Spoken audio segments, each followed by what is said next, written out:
Agent Sands, I know you have testified just briefly, but I'm going to start back at the beginning if that's okay. Okay. Can you please state and spell your name for the court reporter? My name is Tracy, T-R-A-C-Y, Sands, S-A-N-D-S. Where do you work? I work with the Georgia Bureau of Investigation. I'm currently assigned to the Region 5 Field Office, which is Statesboro, Georgia. But we cover a 10-county region, and Liberty County is one of those counties. Does that also cover the region surrounding Liberty? It does. Okay. And what is your rank and title there? I'm a Special Agent 3. How long have you worked for the GBI? I've worked for the GBI my entire career for the last 30 years. I've only been a GBI agent for 25 of those 30 years. I was essentially worked with a grant-funded task force and a deputy sheriff in 5 counties as a narcotics agent for the first 5 years. And in that task force, did that involve federal agencies as well? It did. Can you tell the jury what federal agencies you had a relationship with? During that period of time, it was basically during the crack cocaine era. I worked undercover for a couple of years, and later started working with ATF, DEA, U.S. Marshals, FBI. We worked with a lot of federal agencies during that period, and continue to this day to work with federal agencies. Do you still retain those relationships in your current role? Oh, I do. Okay. As a special agent with the GBI, did you receive any specialized training at the beginning of your career? I did. I started off, I had a 4-year college degree, which was required to actually apply as a special agent. From there, I attended their 16-week academy in Forsyth, Georgia. Once I left basically it's agent school at that time, I was assigned to a senior agent for approximately 1 year for field training. And in that field training, would it be fair to say you basically shadow him? I did. Okay. Did you continue your training throughout the course of your career? I did. GBI has sent me to numerous training and classes over the years. Some of the Georgia Public Safety Training Center, some taught by instructors there from various different agencies. I most recently had a class in Atlanta with the Secret Service where federal agencies have taught. So I could go on for hours about classes that I've taken over the years, because GBI allows us to do a lot of training with a lot of different agencies over the years. And does that training include investigative training? It does. Field work? Yes, it does. Documenting and drafting reports? That's correct. Can you tell us, has investigative training changed over the years? Drastically. How so?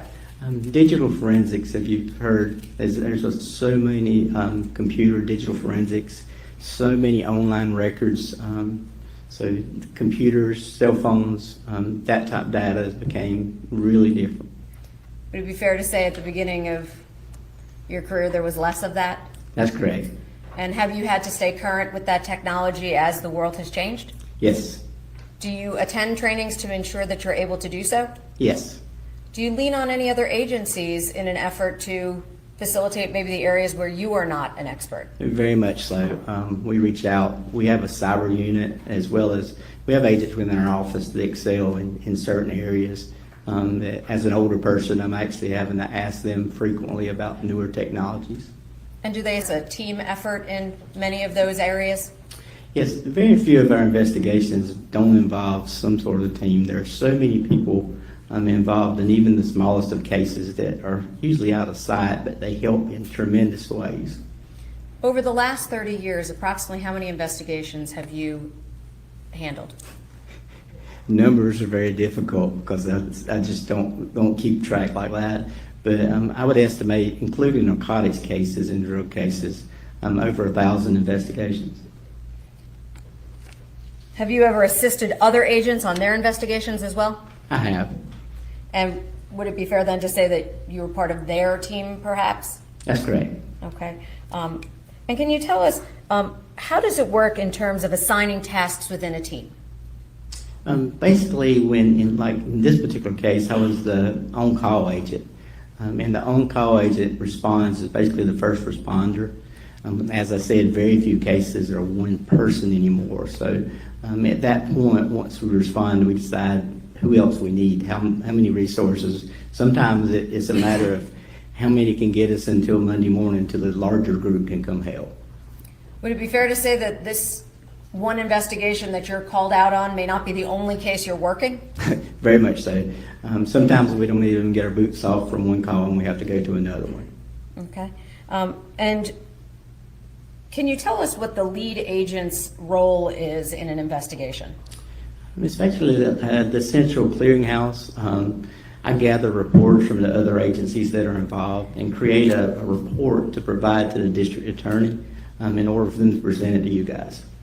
And in that capacity as the lead agent, were there other individuals that assisted you in this investigation? Yeah, other individuals from a variety of different agencies. And were there ones from within the GBI? Yes. Have we seen every one of them in this courtroom over the last 7 days? We have not. Okay. Would it be fair to say that there are lots of other people that helped? Yes, background analysts, even our office manager who answers the phone is a big help in assisting investigations. So there are many other people that are involved in these cases, and specifically in this one. And now, in this case, you worked with a partner agency, is that correct? That's correct. Who was that? The Liberty County Sheriff's Office. And can you explain to the jury how you became involved in the Liberty County Sheriff's Office case? Sure. There are a lot of cases with GBI that we get called to that are conflict cases or may involve one of their personnel in a matter where we have to be independent. For instance, an officer-involved shooting, something where we would have to come in and be separate and have a separate opinion and separate ourselves from them. In this particular case, they have what we call original jurisdiction. GBI has no jurisdiction in homicide, so we have to be invited in. In this case, I was requested by Lieutenant Tracy Jennings, who is their CID commander at that time. And when they invited you in at that point, who took lead on the investigation? We did. And would it be fair to say that there are resources available to the GBI that may not be available to local agencies?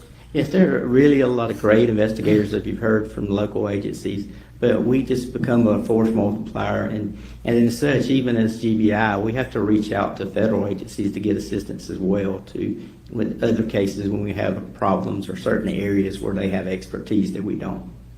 Would they have potentially access to resources that you at the GBI might not have access to? Very much so. Okay. Were you working as a special agent with the GBI in December of 2022? Yes, ma'am. Can you tell us, were you on call on that day? Yes, ma'am. Can you tell us, you received a call from, you said, Lieutenant Jennings, is that right? That's correct. When you received that call, what time did you receive it? Around 6:30 p.m. And when you got that phone call, where did you go? I went to the scene. And where was that? You've heard mention of the Barrington Ferry and Jones Road. It was a hunting club area off the Barrington Ferry Road. Barrington Ferry is the Liberty County portion. It's the same dirt road, but that road changes and becomes the Jones Road once it enters McIntosh County. Okay. Can you tell us just a rough way, how do you get to there from here, meaning the courthouse? Probably the easiest way is to go to I-95, and once you get to Highway 17 to I-95, you would there's a landmark there called it's the world's smallest church. That landmark gets you to the Jones community, and the Jones Road is the first road past that. Once you turn on the Jones Road, you would be coming from the opposite end, from the McIntosh County side, and it would get you to the entry road or the Portal Hunting Club where you've heard mention of. Can you get to that roadway from more than one road? Yes, ma'am. How else can you get in there? From the Barrington Ferry Road, if you're coming from the Riceboro area, you would come down to the Barrington Ferry. Now, I believe you indicated that was Riceboro, is that correct? That's correct. What county is Riceboro in? Liberty County. And that portion that you referred to of where you initially responded, what county was that in? Liberty County. When you got to that location, did there have like an actual address? There was not. Lieutenant Jenkins had attempted to provide me with an address, and it was very difficult for her. She was just basically providing directions to me to get to the scene. Okay, and when you got to the scene, did you ultimately take any coordinates? I did. What type of coordinates did you take? I took GPS coordinates, and I've worked with Georgia State Patrol Aviation Unit over the years, and I'm also a commercial drone pilot. So I've always taken those coordinates in degrees, minutes, and seconds. That's a GPS or longitude, latitude format that allows and is used mostly by pilots for the areas in order for them to come to that location if needed. And did you in fact take those coordinates for this case? I did. And where did that coordinate put you in terms of county? Liberty County. Now, that information, did you preserve it? I did. And when you got to that location, were you alone or with a partner when you first went out? I was alone at that time because we respond individually. One of the reasons for is you can't really carpool because you may break off to go to different areas to interview witnesses, or we may get another call. So we always ride individually. So you have a vehicle that's assigned to you? I do. And you arrived in that vehicle? I did. Do you know when you arrived, was there anyone else present at the location? I remember Lieutenant Jenkins, or Jennings, I keep butchering her name, and Jack Frost, the investigator. Lieutenant Anthony Brown was in a marked patrol unit, and that was it. Okay. Was Agent Dickerson there yet? He was not. So when you first got there, were you the first GBI agent on the scene? That's correct. Okay. And can you tell us, do you recall approximately what time you arrived at the location? 8 p.m. Okay. And this was on what day? December the 2nd, and that would have been a Friday night. Okay. So Friday night, December the 2nd of 2020, what year? Two. And when you got there at 8 p.m., what was the lighting conditions at the time? It was very dark. That time of year, it gets dark early, so it had been dark for a while. Very humid conditions. It had rained a few days prior. Were you familiar with the precipitation yourself? Yes. And when you arrived there, you indicated that there were some other law enforcement officers there already, correct? That's correct. Can you tell us, was there in fact a, quote, crime scene already established when you arrived there? Yes, there was. At the gateway, there was yellow crime scene tape across the gate, as well as a marked patrol car with blue lights going at the time. One of the reasons for the blue lights was the purpose of us being able to find the crime scene. Do you know if there was somebody that was there logging or recording data? That would have been Lieutenant Anthony Brown. And what was he recording? Just people who had entered the crime scene prior to my arrival. Why do you have a crime scene log? For the purposes of knowing who arrives there and entry in and out of the scene for contamination. And when you say for contamination, what do you mean by that? Just to make sure of who actually enters the scene. If somebody moves something or touched something, we would have documentation of it. If there were potentially some DNA left behind, would that enable you to do anything with that information? That's correct. We could log, and if it happened to be one of the persons on the log, we'd be able to eliminate them. Okay.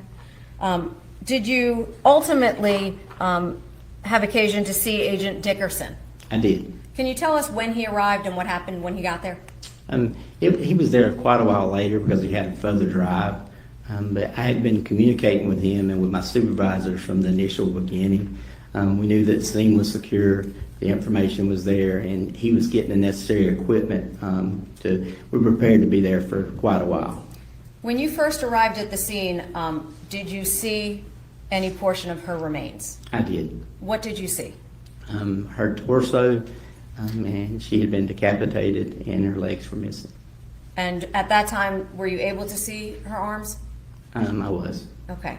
I'm not going to show any of those photographs again. Can you tell us, when you first observed her, how far off the roadway she was? Just right in the ditch, probably defining the roadway, because there's not like lines, it's a dirt hunting club lane. So the area that you could tell just a few feet over into the ditch. Okay. Was there anything in the ditch other than her remains? And there was not. Okay. What about the precipitation? Could you tell anything about the water conditions? Yeah, this particular area is coastal, so the water in the ditch is more of a muddy marsh style, like marsh mud. So she was in that area. Okay. And at the time that you made that observation, Did you have occasion to see Agent Dickerson ultimately arrive?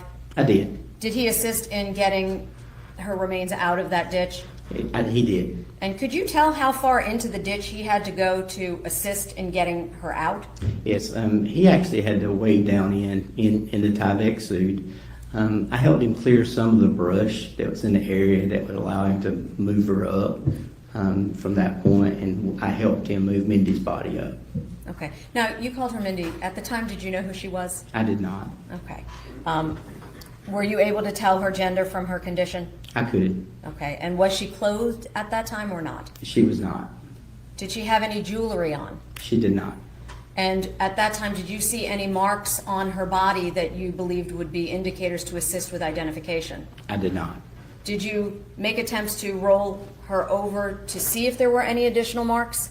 Agent Dickerson did, and I took the photograph, so that allowed him to be able to manipulate and move to the point where, and I took his camera and photographed for him because he was in the mud. Okay. Were there any marks, scars, tattoos, anything like that? None visible.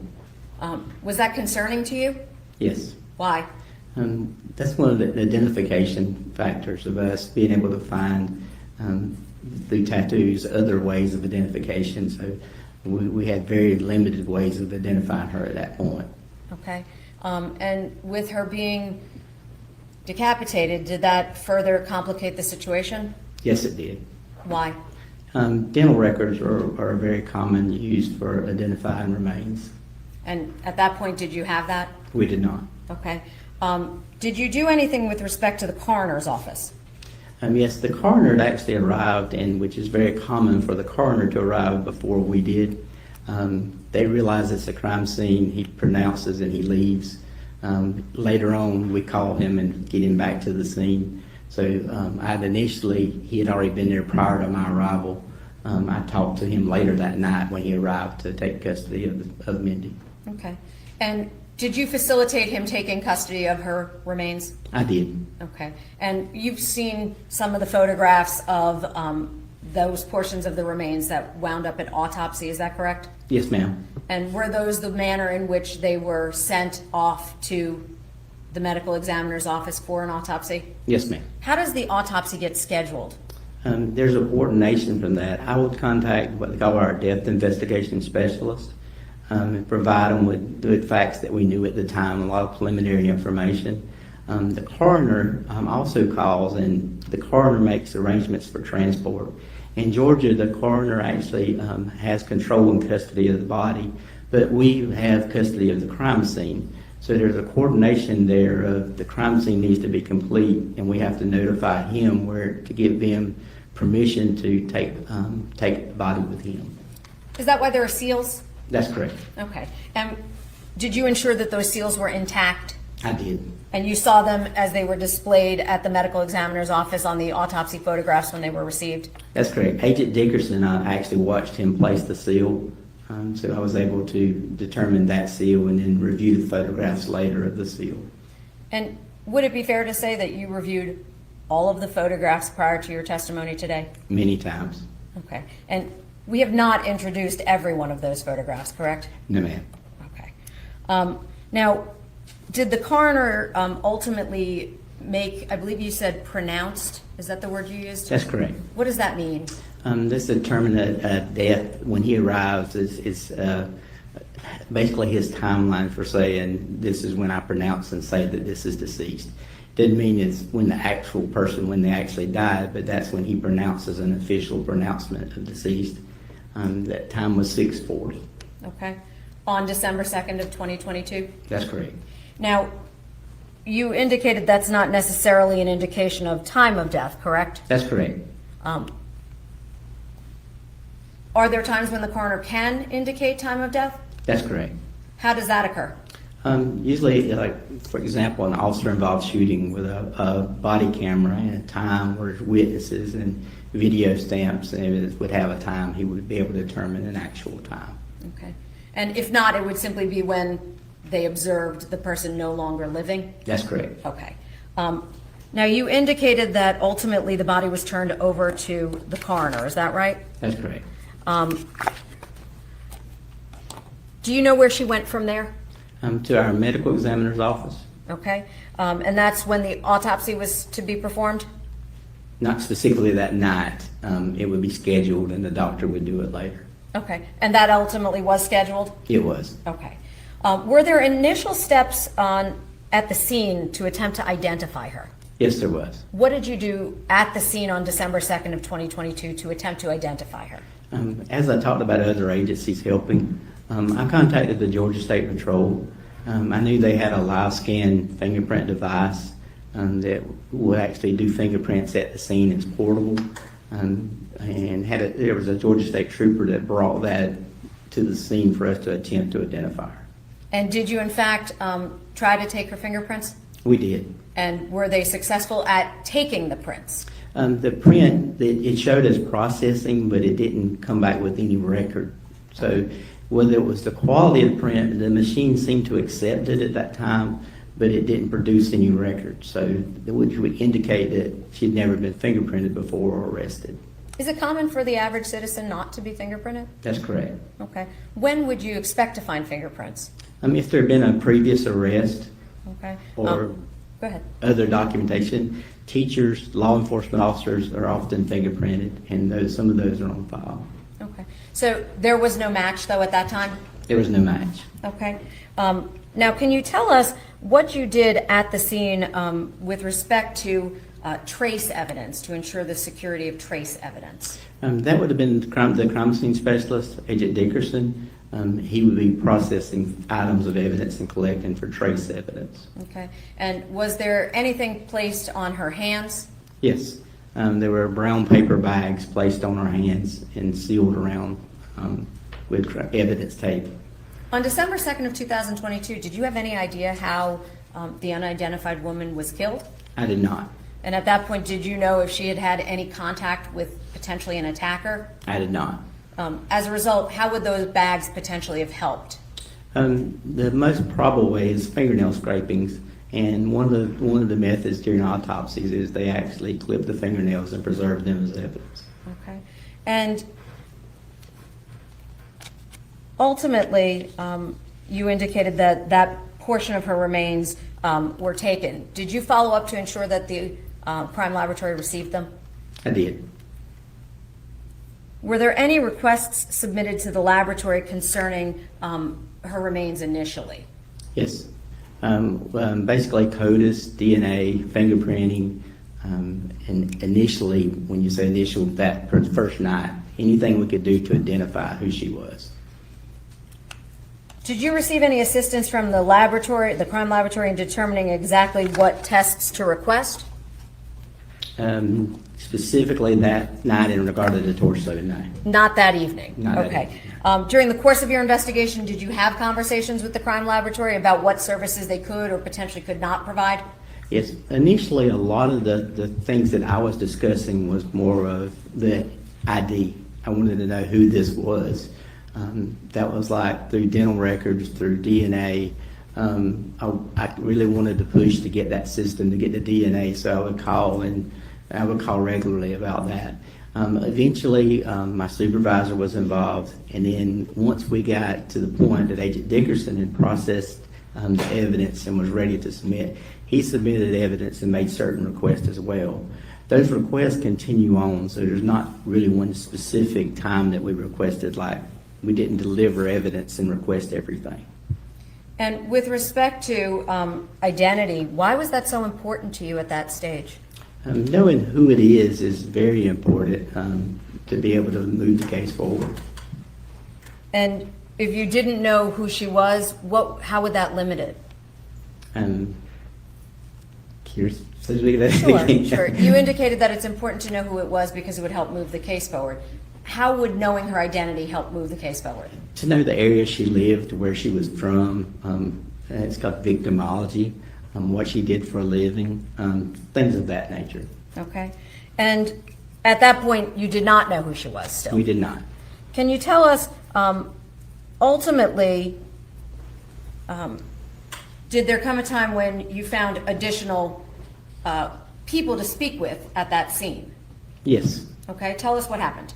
As we progressed, one of the hunters came back the next day and located some remains. So Monday we were scheduled to be there and with a larger search. So I interviewed Mr. Philip McKellar. Okay. On the very first day of December 2nd of 2022, do you know if interviews were conducted on that day? There were interviews by the Liberty County Sheriff's Office of the hunters, but no other interviews, no GBI interviews. Okay. And at the time that you arrived, were they still on scene? They the were hunters? not. Okay, so they had already left by that point. That's correct. Were you present while Agent Dickerson processed the crime scene? I was. And were you present to observe the recovery of the knife that you've seen admitted, I believe it was as 1.19, I believe, the Milwaukee knife? I was. Okay. And did you see where each of these items was recovered? I did. And as a result of that, was Agent or Detective Frost tasked with attempting to look into those items? He was. And did he in fact do that? He did. Did he provide you with the information he had recovered? He did. Okay. Now, you indicated that during the initial stages, you didn't speak to anybody then. When did you first speak to somebody?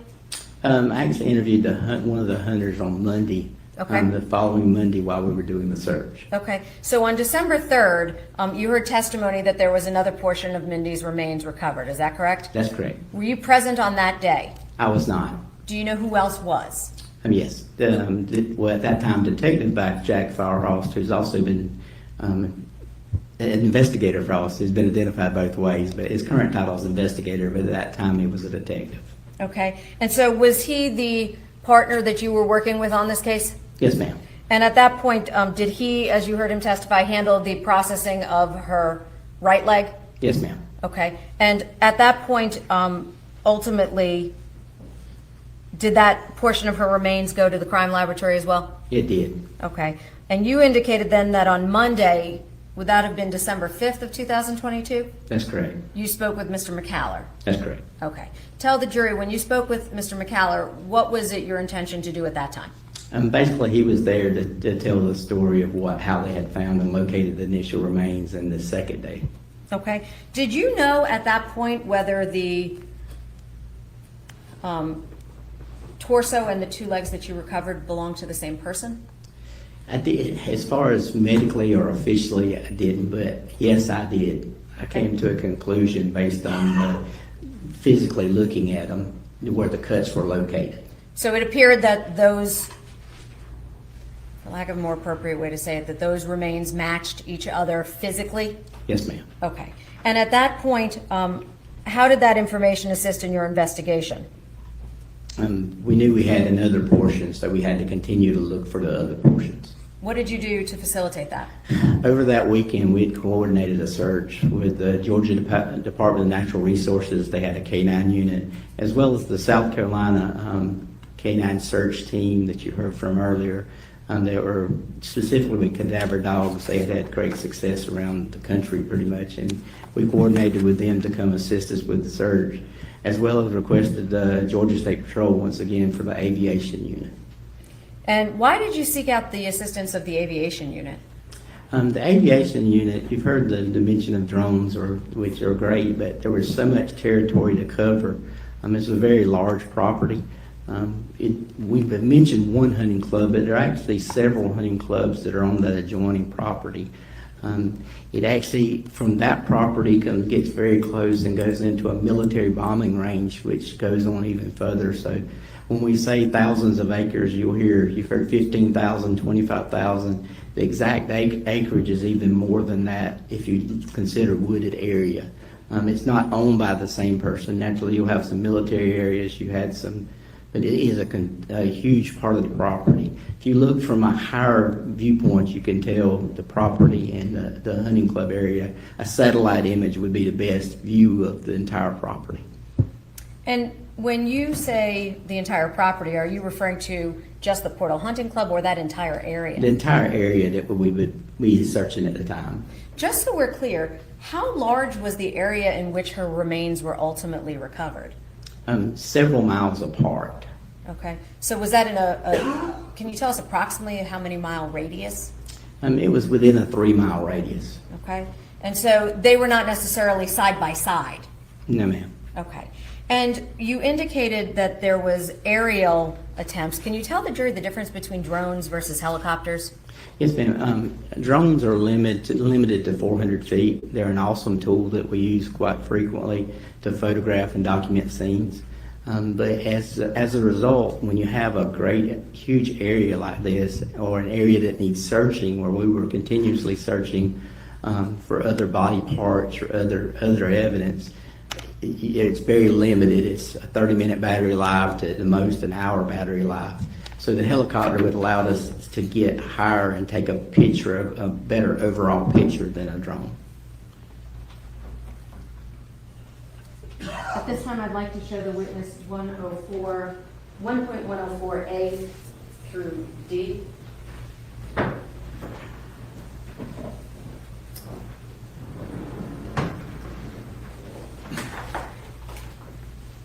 Thank you, Tracy.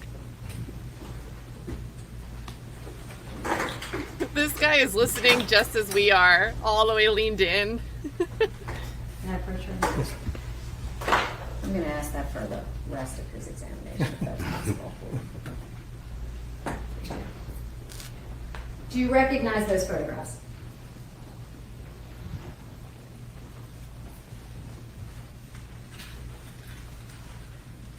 Yes, ma'am.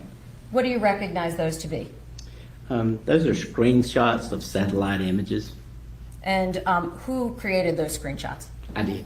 And where did you take those screenshots from? Google Earth. Okay. And is that a fair and accurate representation of the area that you had searched in connection with this case from December 2nd through December 7th of 2022? Yes, ma'am, it is. At this time, Your Honor, I would ask also, are there waypoints that are placed on there? Yes, ma'am. Who placed those waypoints? I did. And how did you place those waypoints?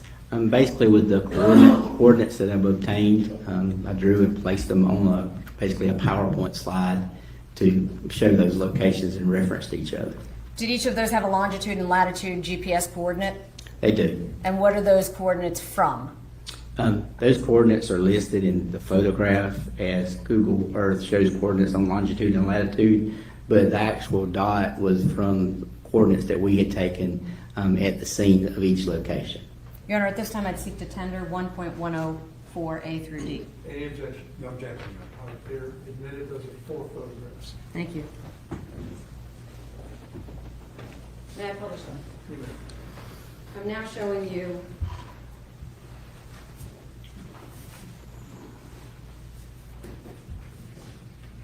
(1.104) B.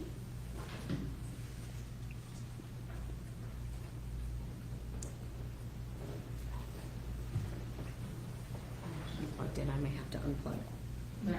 Is it? Okay, thank you, thank you.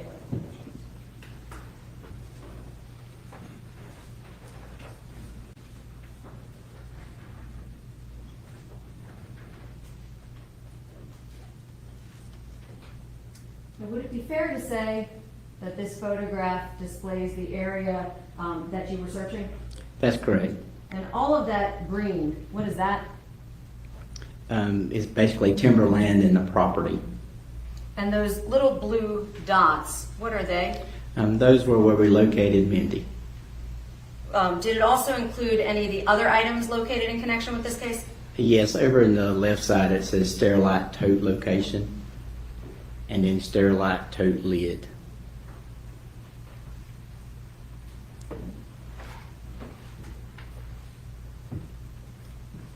Would that be over here? Yes, it's very blurry on my screen. I don't know for the jury. I'm going to just walk it over and maybe make that easier. Were each of those waypoints placed on that map concerning the coordinates that you were referring to? That's correct. Okay.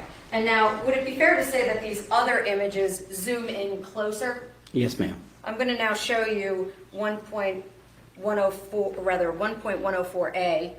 Is that depicted here as well? Yes, ma'am. And then again, going even closer still, would that be here? Yes, ma'am. That's better. There you go. And was that able to show relatively where each of these items were found in relationship to each other? Yes, ma'am. Now, do you see these marks here, these white-ish lines? What are those? Those are the hunting club roads. And so would it be fair to say that those roads intersect and cross over each other?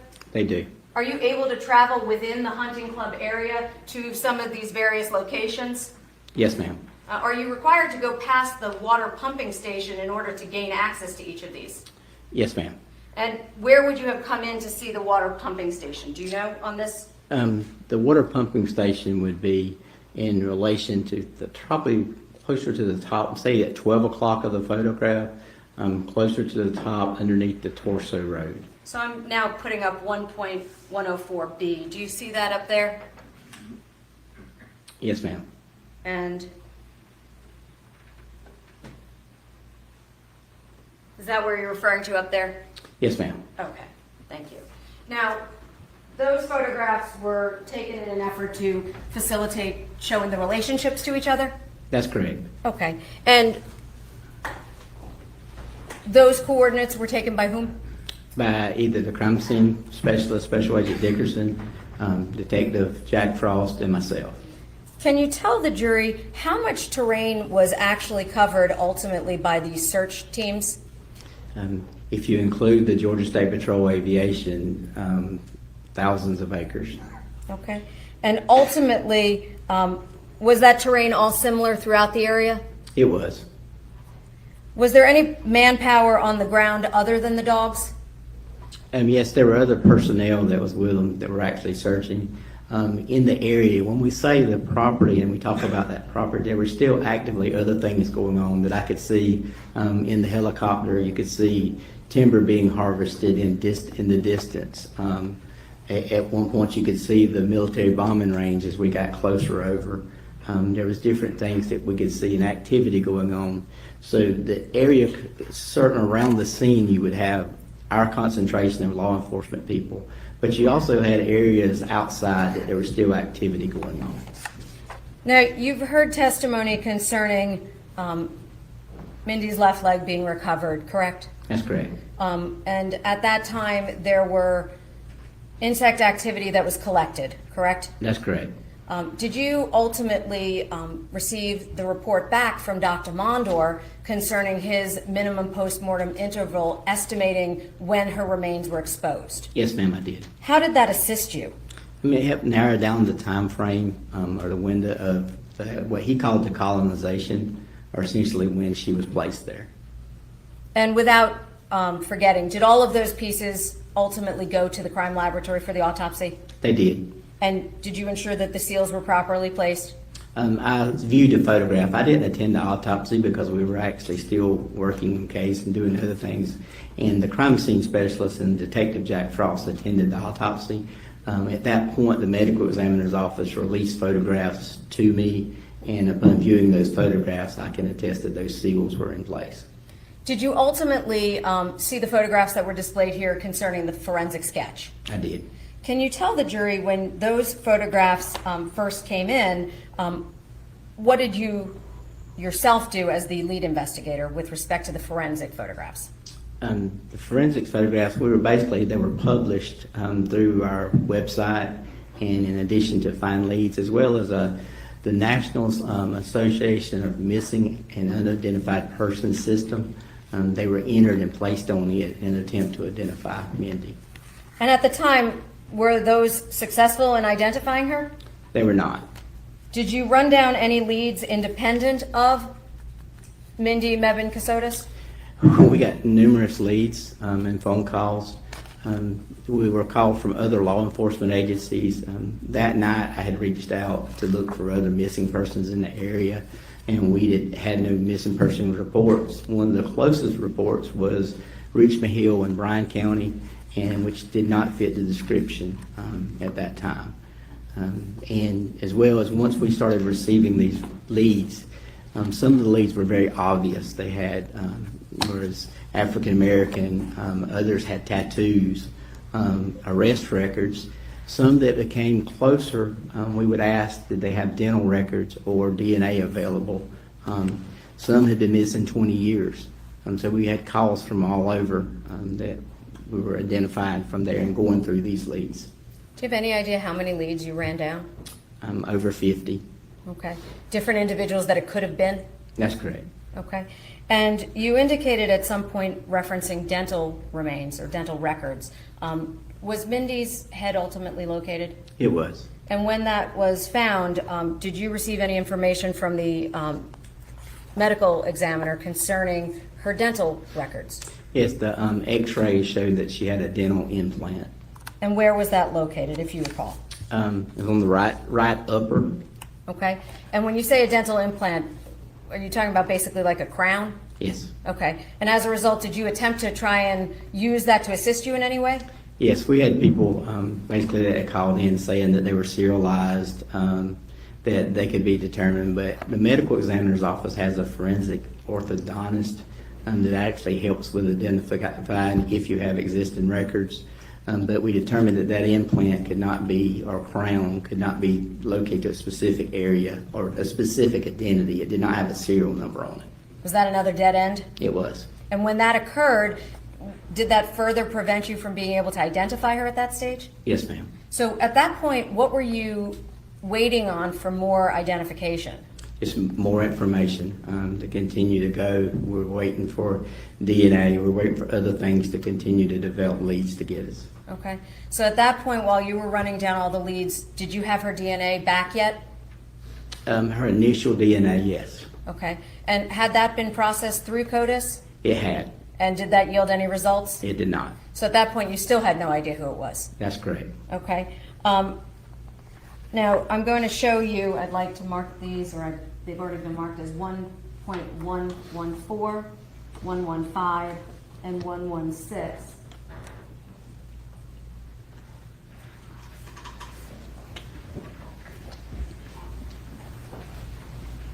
Do you recognize what's in these photographs?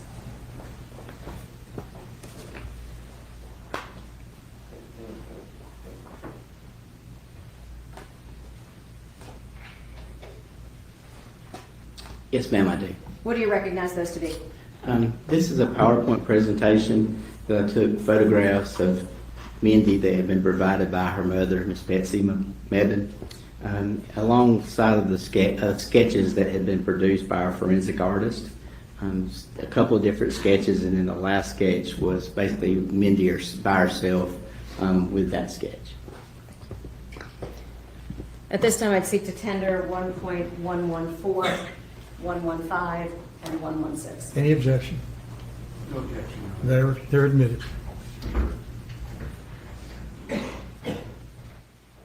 May I publish, Your Honor?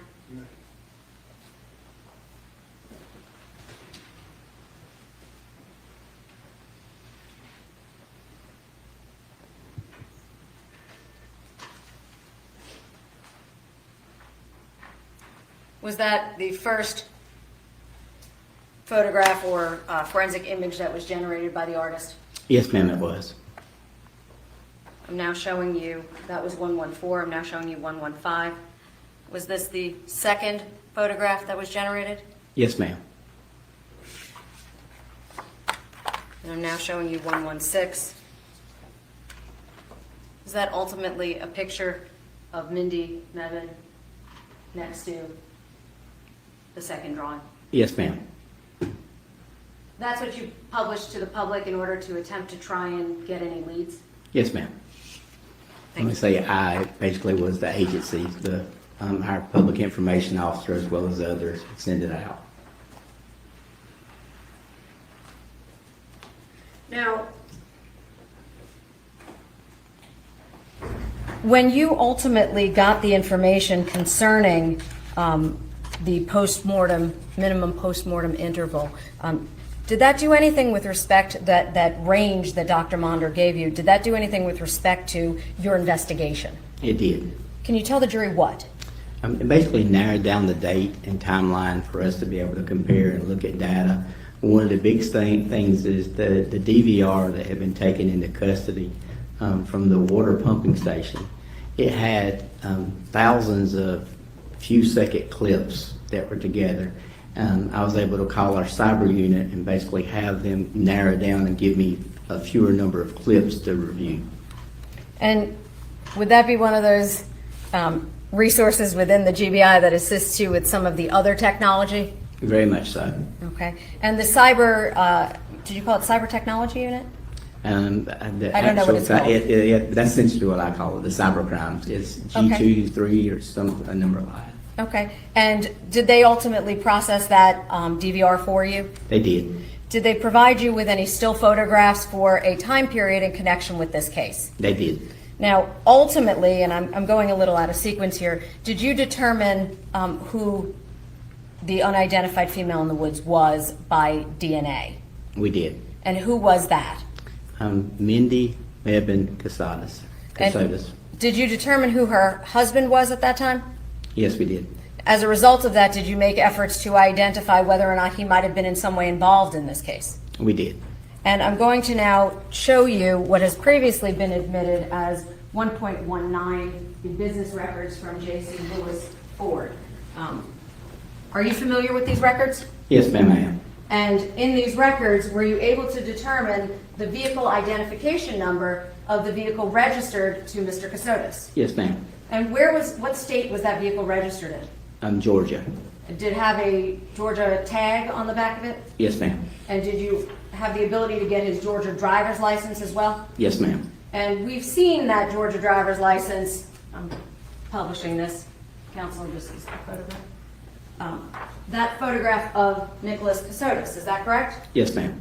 And that vehicle was purchased by him, is that right? That's correct. And that purchase and sales contract reflected the vehicle identification number? That's correct. Did it also indicate to you the color, make, and model? Yes, ma'am. And when it indicated the color, make, and model, did that do anything with respect to your reviewing of the footage from the Riceboro pumping station? It did. Why was that important to you? It was able to narrow down a time frame of when a similar vehicle had passed that particular water pumping station or security camera. Okay, I'm now going to show the witness 1.21, 22, 23, and 24. Turn them to council.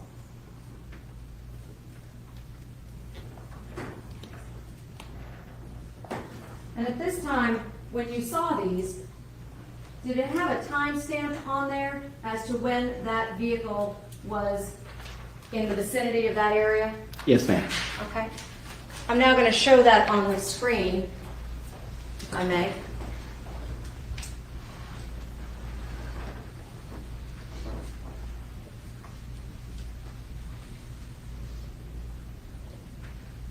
What timestamp was that initially observed? 11/16/21 on November the 29th of 2022. To be fair, in all of that hunting territory, are there other cameras on the roadway other than the one that we see here? On the roadway, there's another at the end of the roadway, but that's it. Okay. Was that operational on that date? That one appeared to have been struck by lightning. We gathered it as well, but was unable to recover anything. So you looked. Yes. And that camera captured that vehicle, is that correct? The water pumping station camera. Thank Yes. you for clarifying. So the vehicle that we observe here on this camera, do you have any idea where on the roadways exactly it traveled after it goes out of this vision? It goes out of frame for approximately 40 minutes and then returns back in front, going back in the opposite direction. Okay. Are there any cameras inside of the hunting territory on the roadways in the hunting territory? They're not. Okay. And I'm now showing you 1.22. Does that show it further into the frame? Yes, ma'am. Would it be fair to say that's a couple seconds later? Yes, ma'am. And then you indicated it passed back sometime 40 minutes later, is that right? Yes, ma'am. I'm now showing 1.23. Is that the one that we're referring to? Yes, ma'am. And what time is that scene? It's at 12 and with 13 seconds. Okay. And did that appear to you to be the same vehicle? Yes, ma'am, it did. now showing you 1.24. Yes, ma'am. Is that the same at a different position in the roadway? That's correct. Okay. Do you have the actual videos that we talked about with Mr. Glover? Yes, ma'am. They were preserved on a DVR. Okay. At this time, Your Honor, I'm going to seek to publish 1.25, the 2 clips. If I may have just a moment.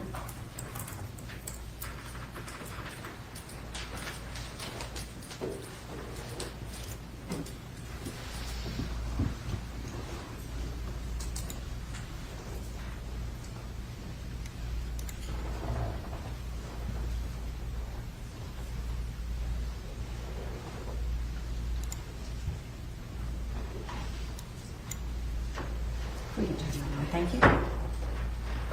Oh, I have to turn this off first.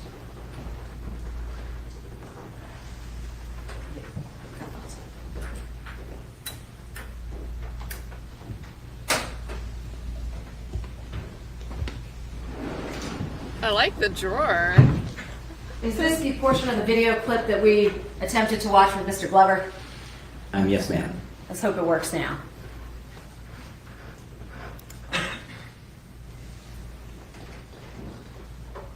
So we do get the video, not just the still. What did you observe there? A log truck or a timber truck.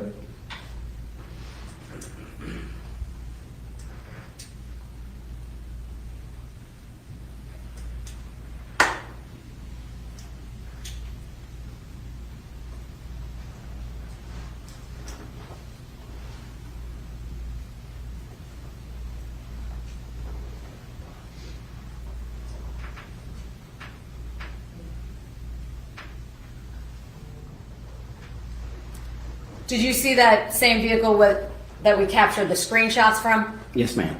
Would it be fair to say that this was the actual segment of the original video? Yes, ma'am. Okay. And was there a second segment that captures it going back the other direction? Yes, ma'am. I'm now going to seek to play that second exhibit now, Your Honor. Thank you. Thank you.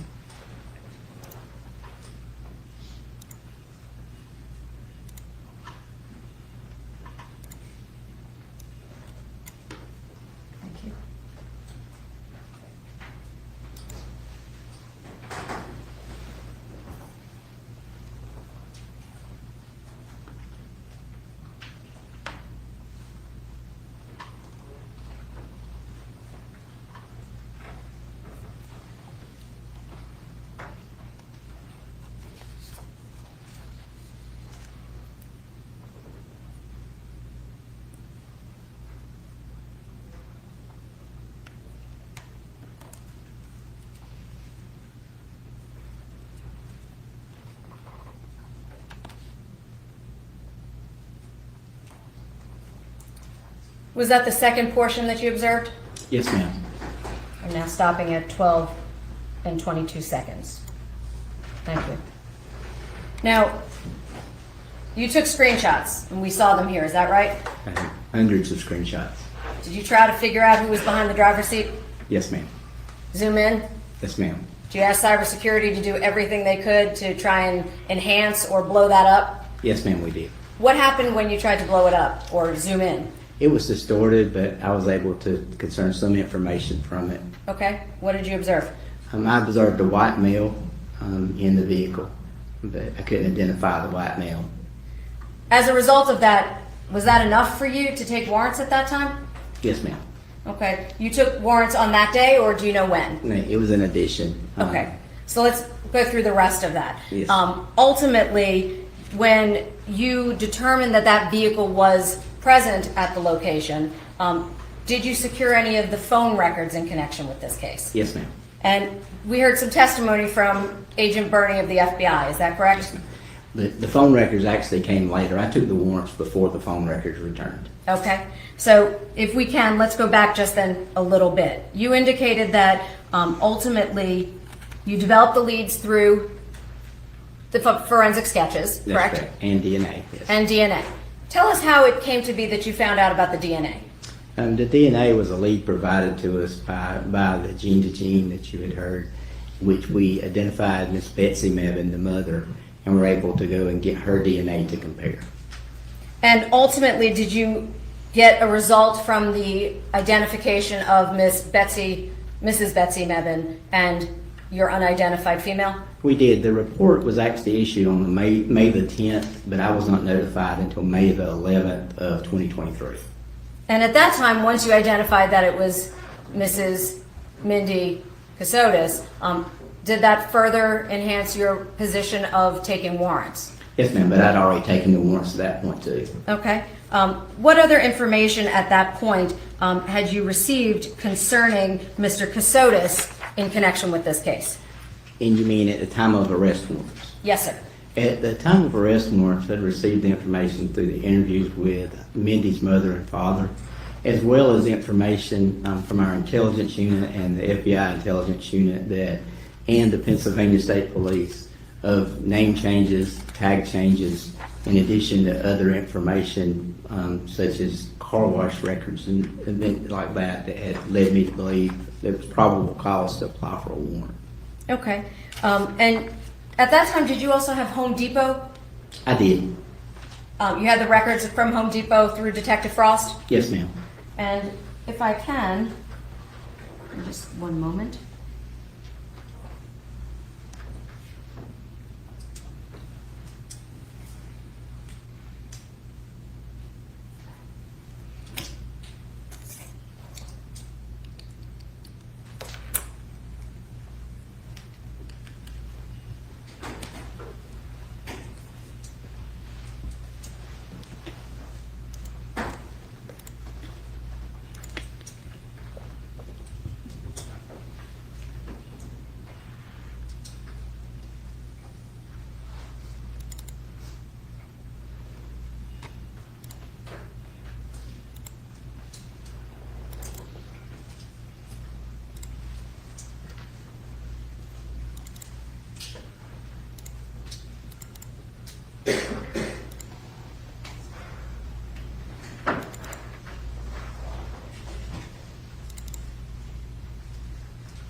You saw business records concerning the receipt from November 29th of 2022? Yes, ma'am. And was that from what location? Home Depot on Victory Drive in Savannah. Okay. And you also saw a photograph, is that correct? That's correct. Now I'm going to ask, Your Honor, that we display the image of just the receipt for the moment. This is on 1.101. It's in evidence as the business records. Is that the receipt that you observed? Yes, ma'am. Did it have a date and time? Yes, ma'am, it does. And what date was that? 11/29/2022 at 8:56:33 a.m. And did it indicate the location of that store? Store number 170 at 1901 East Victory Drive in Savannah. And did it indicate what was purchased? It says MKE Smooth Blade Insulation Knife. And did it indicate who the customer was that purchased that knife? Nicholas Kassotis. Thank you.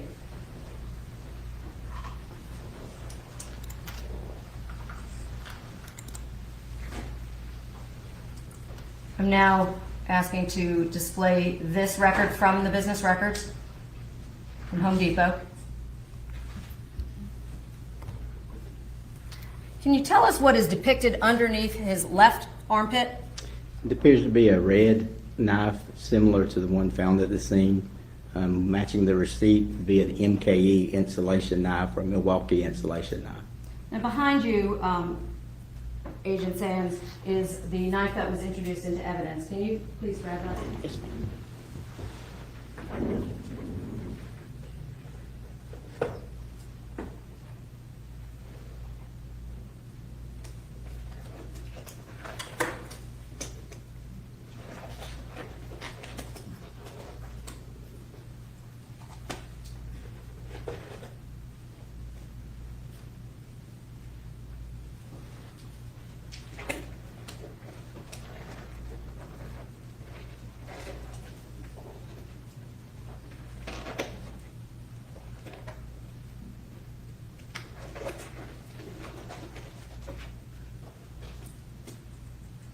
He's struggling with those gloves. Ah. Can you take those out for us, please? What exhibit number is that, just so I can put it on the record? State's Exhibit 1.13. Thank you. Can you show that to the jury, please? Inside of the sheath, please. Yes. And that black sheath, what did you think was underneath, from your observations, the arm of Mr. Kassotis in that image? A similar knife to this one. Okay? And based on that receipt that we just observed, you can sit down, thank you. Okay. What type of knife is the one that's in your hand? It has Milwaukee on the label, so a Milwaukee insulation knife. Thank you.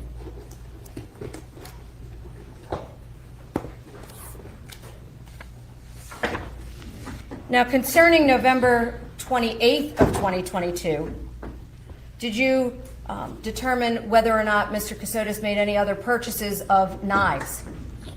Yes, ma'am. What knives did he purchase? Hunting kit from Bass Pro Shops. Okay. And was that the information that we saw Ms. Satcher from the crime laboratory talk about? Yes, ma'am. Okay. And what date was that purchased? The 28th, which would have been the day before. Of 2022? That's correct. Was that information corroborated in any other fashion? Yes, through the vehicle records and the phone records actually showed the area in the same way. Okay. And did you rely upon that information when securing your warrants? I had already secured the warrants when I received that information. Okay. So that was additional information you discovered? Yes, ma'am. Okay. And ultimately, just so we're clear, during the course of Mrs. Kassotis or Mindy's autopsy, did they determine an approximate height and weight for her? Yes, ma'am. And as a result, I apologize, can you tell us approximately how tall she was? 5 foot 9 inches, And approximately how much did she weigh? between 185 and 200 pounds. And would it be fair to say that during the course of the autopsy, they weigh the different portions of the remains? That's correct. Is that all documented on the autopsy report? Yes, ma'am. Okay. And so would it be fair to say that you knew exactly how much each of those portions of her remains weighed? Yes, ma'am. Now, you indicated that you secured a DNA sample from Mrs. Betsy Mebane, is that correct? That's correct. At the time you spoke with her, did she indicate to you if she had any other daughters other than just Mindy? She did not.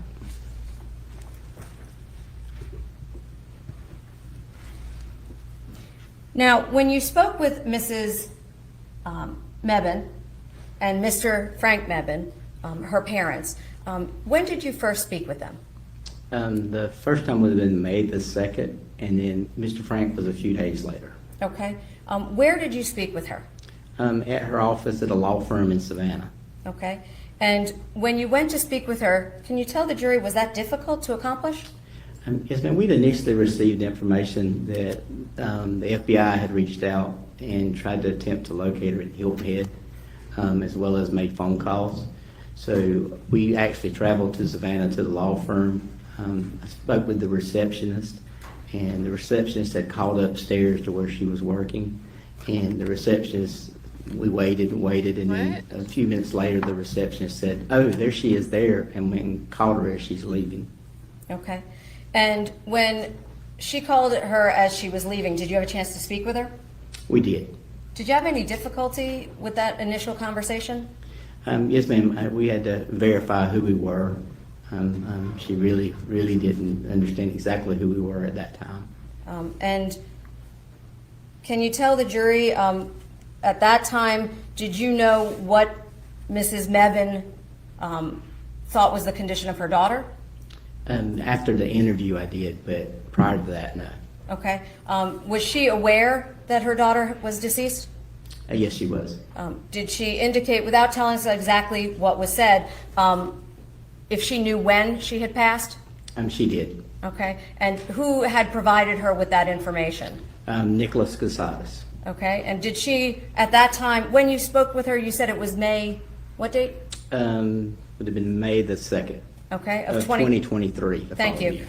When you spoke with her on May the 2nd of 2023, did she indicate to you the status of what she believed was Mr. Kassotis' condition? She did. And what was his condition at that time? She believed he was deceased. And did she provide you with any of the emails that you saw here in the court concerning his death? She did. At that time, did you advise her his living conditions? Yes, ma'am. Was she surprised? Yes, ma'am. Now, why was it important to you to know when Mr. and Mrs. Mebane believed that Mindy had passed?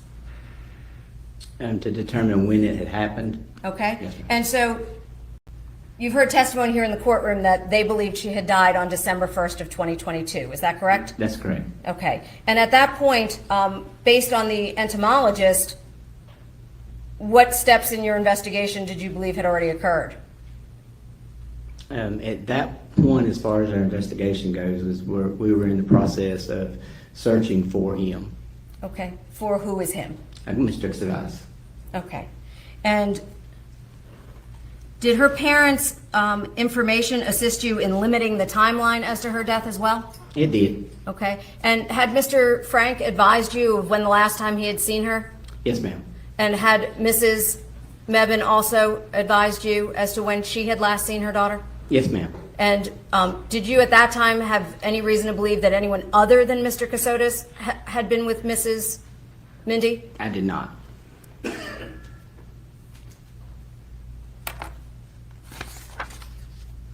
As far as you knew, was there anyone else with opportunity, with access to her at that time? Not according to the defendant. Okay. And specifically, were you able to determine a time frame with respect to when you believed that she had passed? Yes, ma'am. Okay. And did you know for sure exactly where in your investigation or when she died? I did not. Okay. When you were investigating this case, did you attempt to limit that as much as possible? Yes, ma'am. And as a result, where did you take the warrants? Liberty County. Why did you take the warrants in Liberty County? At that part in that determination, through consultation with the district attorney's office, as well as my past experience with other cases, venue resided where the body was at the time when you can't determine an exact location of death. So as you sit here, did you have lots of speculation as to what you thought might have happened without telling us what it was? Yes, ma'am. Okay. But ultimately, without a definitive answer, where did you rely on for that? And where the torso was located in Liberty County. Okay. Was other portions of her remains in different counties? Yes, ma'am. What county? McIntosh County. Okay. And at that point, why did you determine Liberty as opposed to McIntosh? They're in the same judicial circuit, and her torso, which was the initial discovery, was in Liberty County.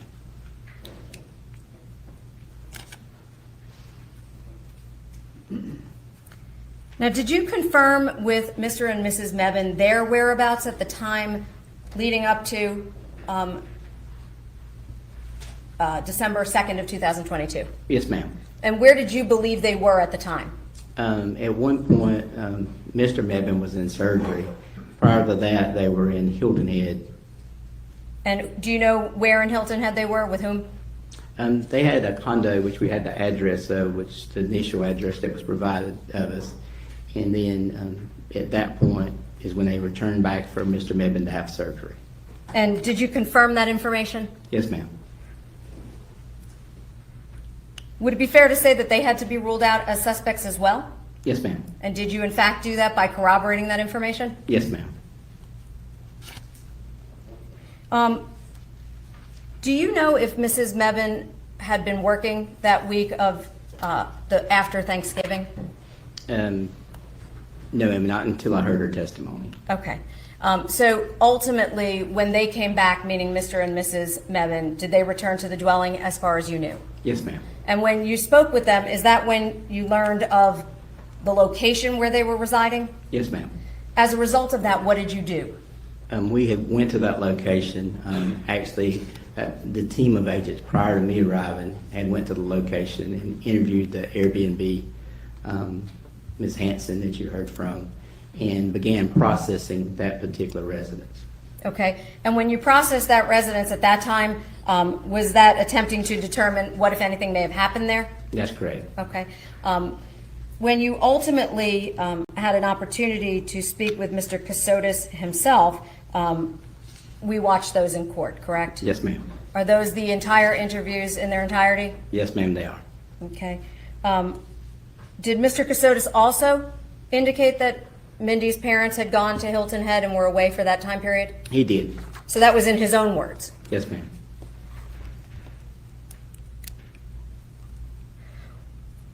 Once you went withdrawn, once you were able to get Dr. Monder's report and speak with Mrs. and Mr. Mebane, Mindy's parents, did you go back and reevaluate all the leads you had in this case? Yes, ma'am. We looked over all of it. Okay.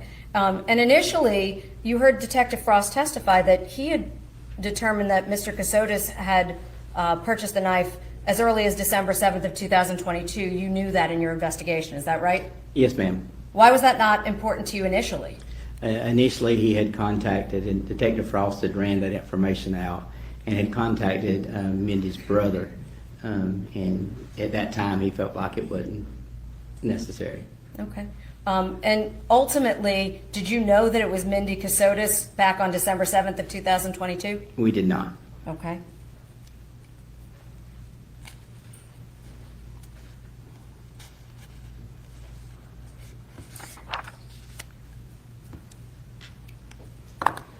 Now, you've heard testimony concerning the Airbnb, is that correct? That's correct. And during the course of that testimony, did you have occasion to take side-by-side photographs of the rug from the consent search at that dwelling and the Airbnb location profile pictures? Profile pictures from the internet, yes, ma'am. At this time, I'd like to show counsel 1.109. Did you make a demonstrative aid for this jury of these two rugs side by side? Yes, ma'am, I did. And I'd like to show that to the witness.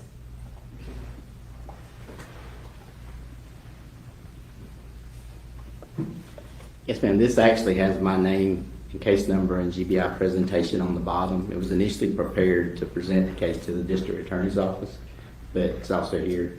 It'll be 1.109. Thank you. Is that in the same or substantially the same condition as when you made it? Yes, ma'am. And is that the photographs that we just described? Yes, ma'am. This time I'd like to tender 1.109. Any objection? No objection as a demonstrative. All right, and it's admitted for demonstrative purposes only. May I publish? You may.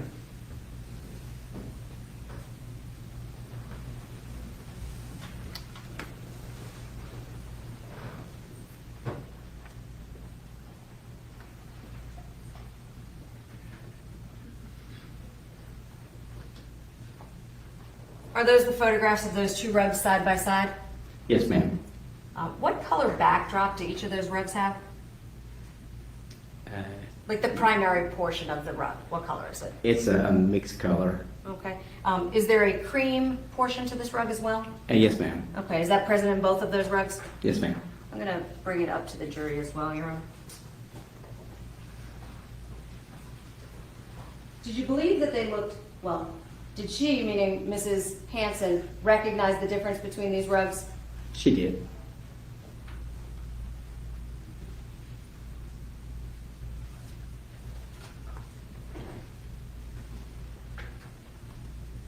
And Mr. Kassotis advised during his interview that he replaced the rug, didn't he? He did. Did he say why? He said that Rusty had gotten sick on the road. So he replaced it because Rusty got sick on the rug on the right side, correct? That's correct.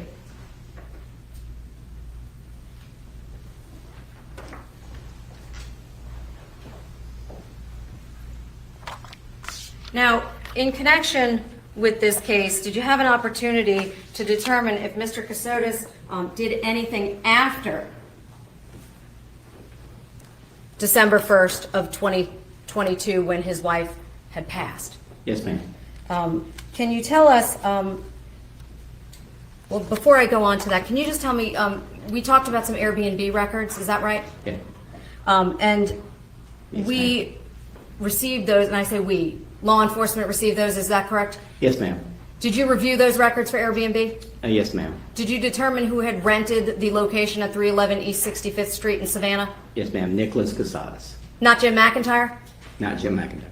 Not Apis Security? No, ma'am. Nicholas Kassotis? That's correct. Under his actual name? That's correct. Oh my God. And that's in the period of when? There's a range of times, a range of bank records that indicate that. Okay. Would it be fair to say that the Airbnb was rented approximately May of 2022? That's correct. May to June in that area. Okay. And that was under his real name of Nick Kassotis at the Objection time? has to answer. It is, it's with that. Thank you, Your Honor. Were there any payments made by Jim McIntyre on any of the bank records? No, ma'am. Any of the Airbnb records? No, ma'am. Any Apis Security on any of the bank records? No, ma'am. Any of the Airbnb records? No, ma'am. Any of the Home Depot records? No, ma'am. Now, you indicated that you also got those bank records, is that right? That's correct. Did you go through them individually? Yes, ma'am. And did you attempt to determine what transactions would be demonstrated on those bank records? Yes, ma'am. In conjunction with that, was there a report made of an Excel spreadsheet? Yes, ma'am. Can you tell the jury what that was? It was basically records that were created from the bank records that make them easier or simpler to look over. Our intelligence analysts assisted with that preparation. And did you have an opportunity to review those records, meaning the Excel spreadsheet? I did. Did you compare it to the original bank records? Yes, ma'am, I did. And would it be fair to say that that would assist this jury perhaps in reviewing the evidence in connection with this case? Yes, ma'am. At this time, Your Honor, I would like to, let me just be clear. You saw it before you testified here today? I've seen it many times. Okay. At this time, Your Honor, I would seek to introduce 1.101 under the folder certified business records, the transaction card for debit card transactions 2022 and 2023 for demonstrative purposes. No objection for demonstrative purposes. All right, and they're so admitted. Thank you. Excuse me, can I get that exhibit number? It's on the USB 1.101 in the folder certified business records. Thank you. If we can turn that on.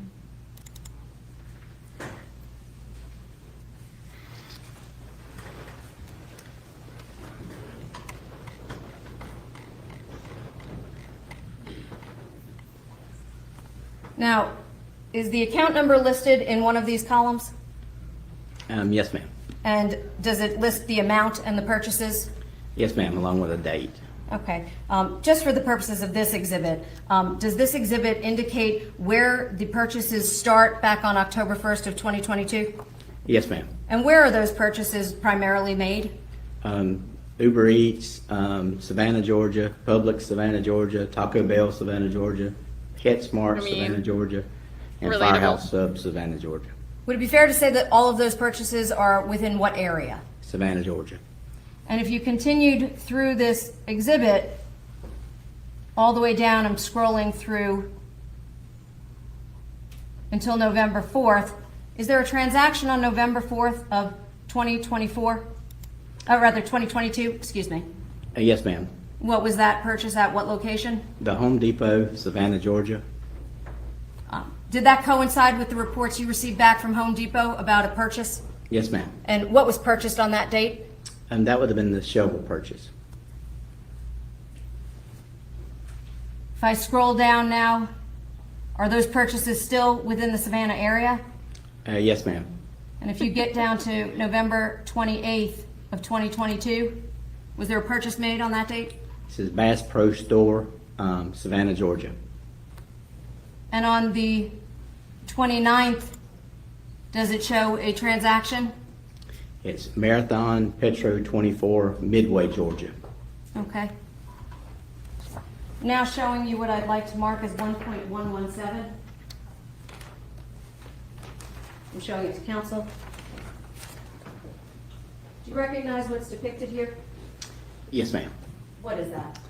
That's a photograph, basically with the transaction listed at the bottom, and the store, the Marathon store, located in Midway, Georgia, which is here in Liberty County. And where is Midway in reference to, or relationship to Riceboro? It's north of Riceboro. Would that be in between Riceboro and Savannah? Yes, correct. Okay. And was there a transaction made at that Marathon gas station? Yes, ma'am. At what time?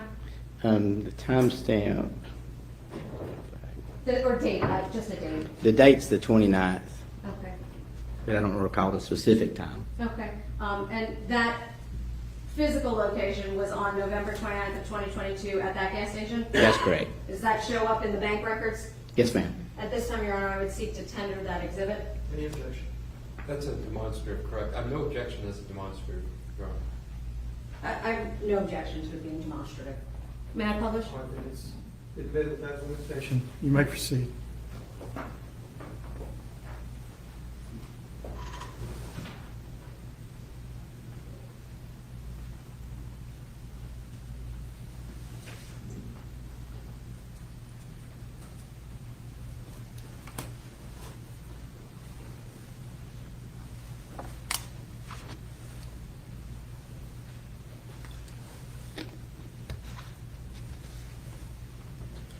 Now, this bottom portion here, the clip, the white section, what is that? That's the screenshot of the bank record And the photograph on the left and the right side up top, what is that? of the store itself. And do you know whether or not this card associated with this account was utilized at this store? Yes, ma'am. How do you know that? It came back in the records, bank records for Nick Kassotis. And those bank records that are displayed here on the bottom, those belong to Mr. Kassotis? That's correct.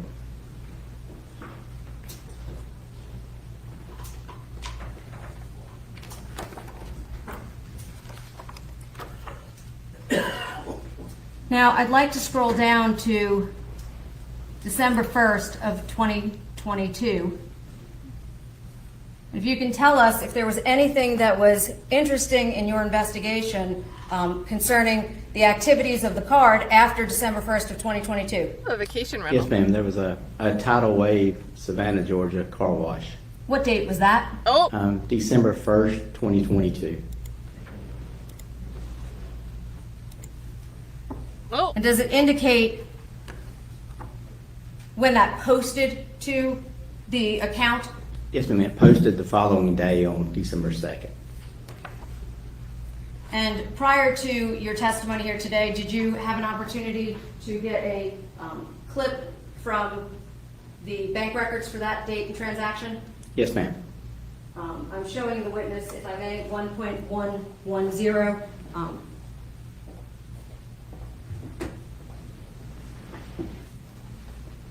Did you also have occasion to try to track the vehicle itself on December 1st and 2nd of 2022? Yes, ma'am. With the assistance of our intelligence analysts, we were able to track the vehicle for a specific and got a photograph of it that day. How do you know it's the same vehicle? Based on the tag number and the vehicle registration prepared by our intelligence analyst. And you saw the records for that vehicle here in court, is that correct? That's correct. And was that the license plate associated with that vehicle? Yes, ma'am. That being the 2022 green Ford Explorer? That's correct. And were you able to make any observations with respect to that photograph that was important to your investigation? Yes, ma'am. The vehicle had appeared to have been recently washed. Is that a photograph of the material that you received? Yes, ma'am. Is that a fair and accurate depiction of what you received concerning that vehicle? Yes, ma'am. And is that a portion of the Renaissance Bank records already in evidence? Yes, ma'am. At this time, I would seek to tender that exhibit as a demonstrative aid. No objection as a demonstrative. All right, it's admitted for that purpose.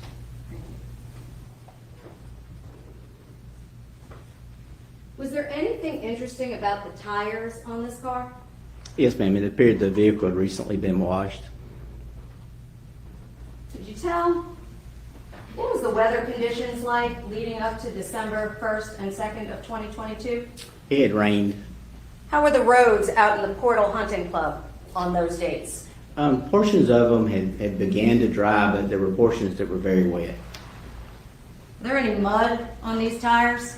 No, ma'am.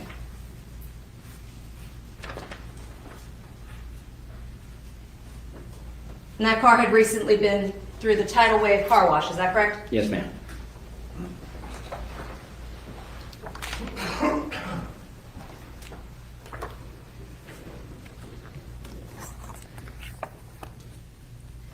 After December 1st and 2nd of 2022,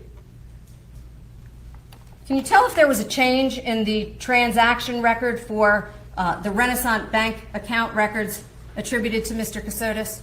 Yes, ma'am. What was that?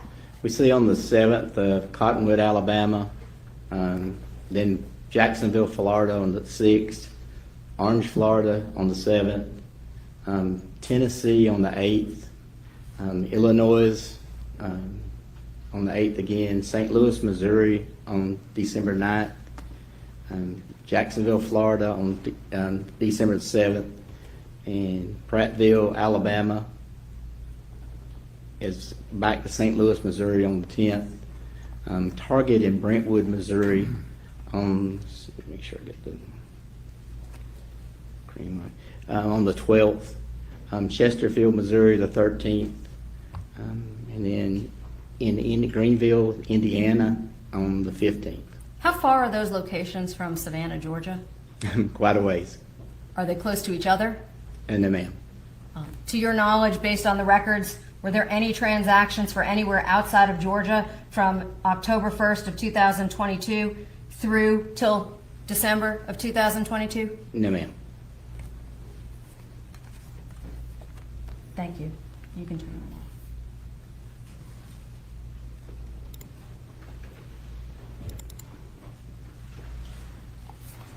off. Your Honor, for the purposes of this portion of my presentation, I've printed out 1.101, the Renaissance Bank records for the account ending in 141. I'm showing them to counsel. I've marked them as 1.101 Renaissance. May I approach the witness? You may.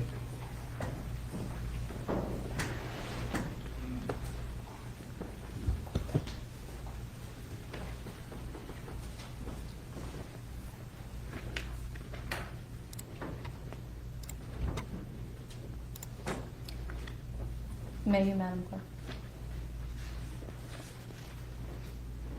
This is in evidence. I'm publishing the first page of this document. Can you tell us whose account this was? Nicholas Kassotis.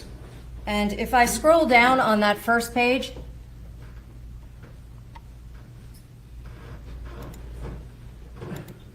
oh, one moment.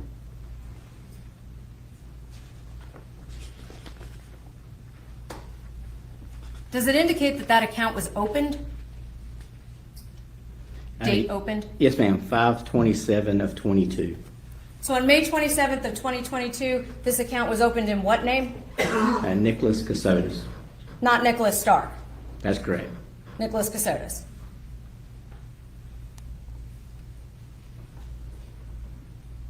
The answer? And the clips that we've shown in those demonstrative aids that you just I just showed to the jury, are they from these records? Yes, ma'am. And will these records, they're already in evidence, correct? That's correct. You can turn that off, thank you.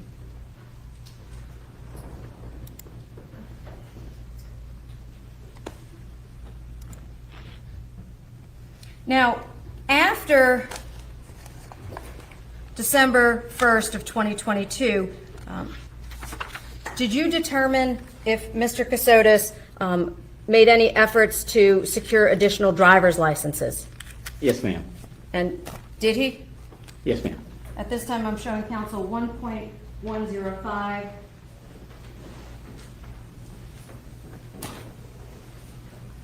.106, 1.107, 1.108. I'm also showing him 1.111 and 1.112.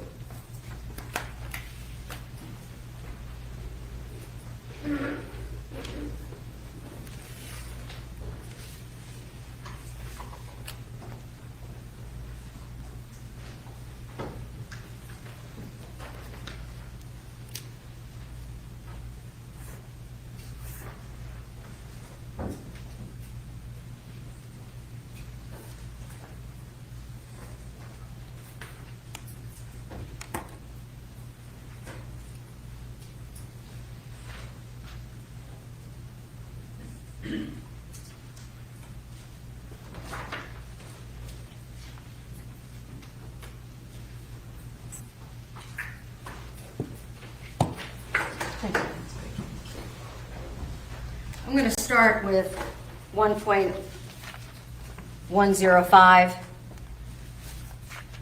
1.107, and 1.108. Ooh, it just got like Can you tell quieter. us what these three records are?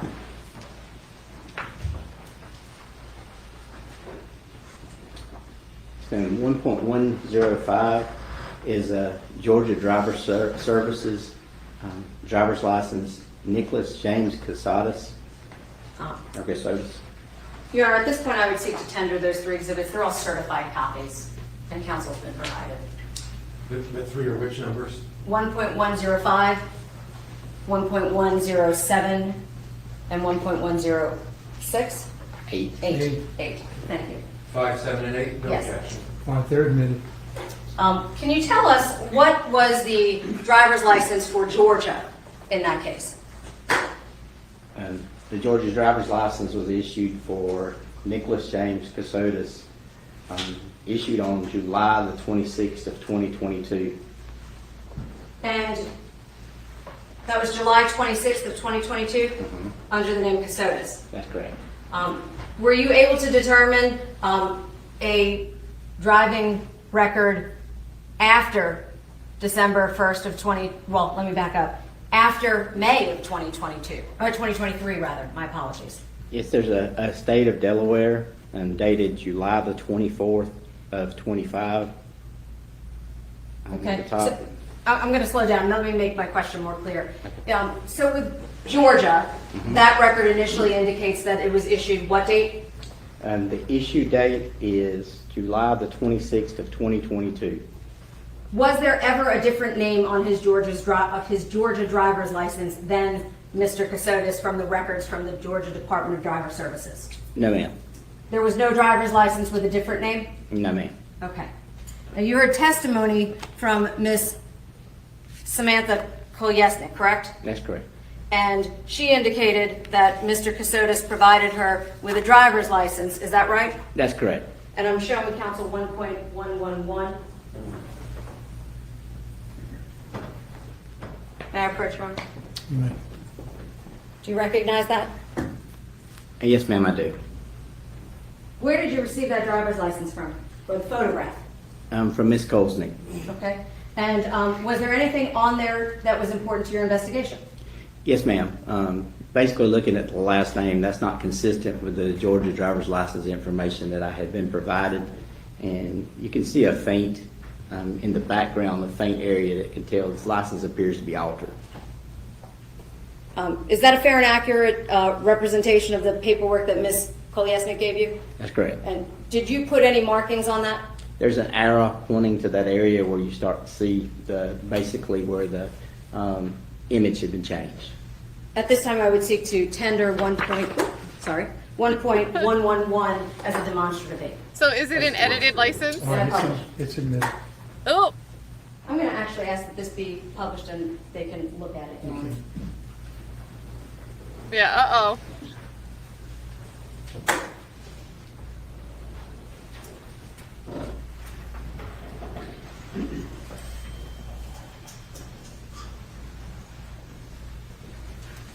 Samantha's the third wife, guys, if you forgot.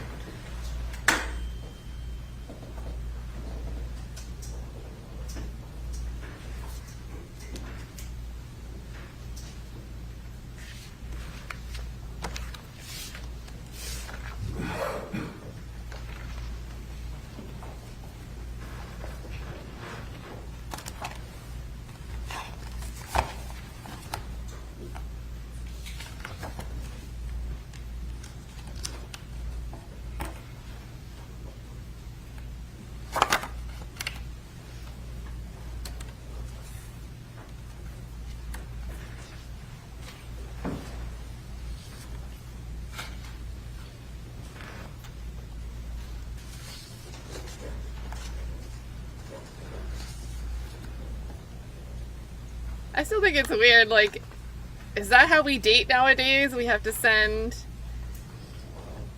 our driver's license? I don't know, it's a little odd to even get to that point.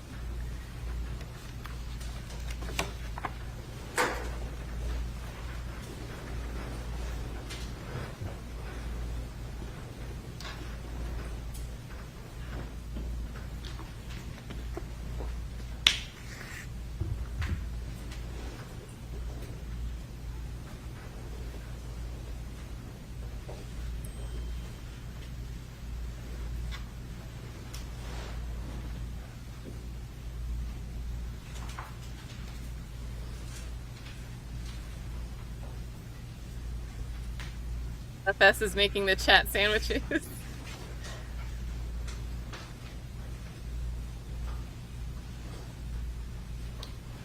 Thank you. Now, you indicated that the driver's license for Georgia was July of 2022, correct? That's correct. After December 1st of 2022, can you tell the jury where was the first place the driver's license got changed? There's a state of Delaware driving record. Okay. The issue date is 1/13 of 2023. And that issue date for 1/13/2023, what name did Mr. Kassotis utilize? Nicholas James Kassotis. That was on January 13th of 2023? That's correct. With a Wilmington, Delaware address. Prior to that, had Mr. Kassotis already changed his name legally anywhere else? Yes, ma'am. I'm going to now show the witness 1.106.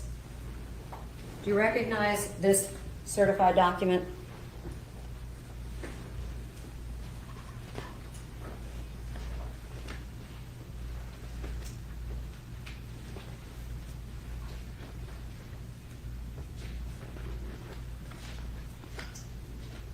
Yes, ma'am, I do. What is that? That is a document where he changed his name to Nicholas James, from Nicholas James Kassotis to Nicholas Stark. And what day did he seek his name change? This was filed on January the 4th of 2023 in the Circuit Court of St. Louis County. At this time, I seek to tender 1.106, Your Honor. Any objection? No objection. It is admitted.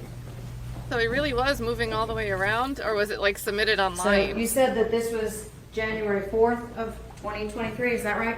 That's correct. And on January 13th, he used the name Kassotis for Delaware? That's correct. Was that after he had already secured Missouri? Yes, ma'am. At this time, Your Honor, I'd like to publish this. You may. Did Mr. Kassotis have to provide any information on that application to change his name in Missouri? Yes, Mark, ma'am. if you could, excuse me. We'll go ahead and give you the break. I understand a couple of the jurors could use it. That's I fine. think it's been two and a Comfort half break. hours. Agent Sands, when we left off, I believe we were talking about the Missouri name change. I'm going to direct your attention to the monitor. May I turn that on, please? Thank you. This is Exhibit 1.106 in evidence.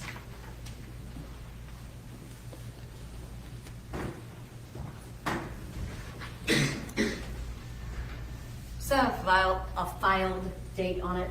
Yes, ma'am. January the 4th of 2023. And was that for a particular petitioner? Nicholas James Kassotis. And in there, does it indicate what his date of birth was? One moment. Over here. Can you see that? Oh, you cannot. My apologies. 6/3 of 1982. Does it indicate a location of birth? New Hampshire. Now turning to the second page. Does it indicate who the petitioner is as the signature for this? Nicholas Kassotis. Okay. And is there a checkbox under 6? Yes, ma'am. Specifically, the second checkbox? I'm going to ask if you can read that to Okay. the jury, that second checkbox.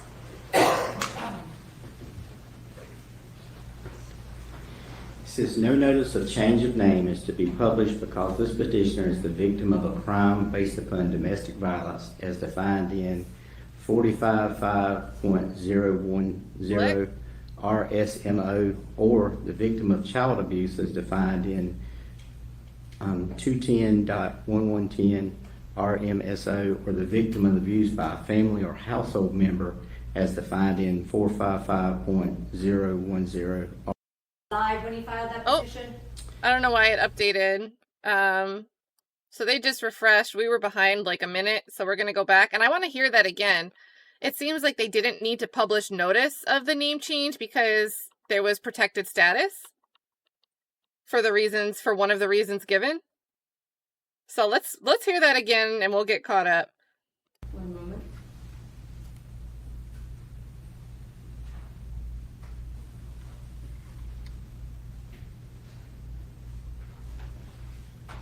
But that would be a reason why someone would need It to. says 205 on the bottom of this exhibit. Have a Does it family say the story. name of mother at the top? Yes, it says my parents' father or mother, full legal name is Linda Ann Cronin Kassotis. I don't think I went far enough back. Sorry, guys. But I think this is actually important, like real important.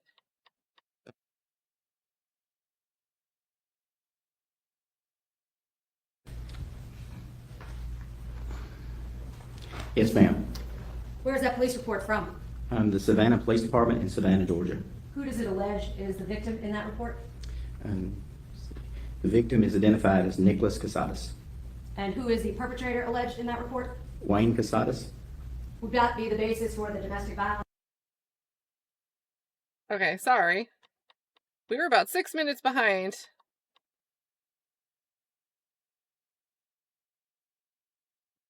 No worries, factual lie. I'm just messing up the stream.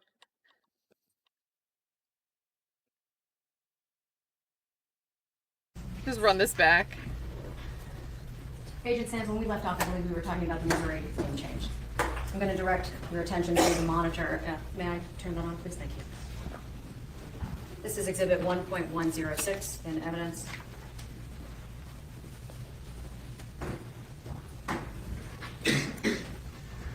Does that have a filed date on it? Yes, ma'am. January the 4th, 2023. And was that for a particular petitioner? Nicholas James Kassotis. And in there, does it indicate what his date of birth was? One moment. Over here. Can you see that? Oh, you cannot. My apologies. 6/3 of 1982. Does it indicate a location of birth? New Hampshire. Now turning to the second page. Does it indicate who the petitioner is as the signature for this? Nicholas Kassotis. Okay. And is there a checkbox under 6? Yes, ma'am. Specifically, the second checkbox? I'm going to ask if you can read that to the jury, that second checkbox. It says no notice of change of name is to be published because this petitioner is the victim of a crime based upon domestic violence as defined in 455.010 RSMO, or the victim of child abuse as defined in 210.1110 RMSO, or the victim of abuse by a family or household member as defined in 455.010 RSMO.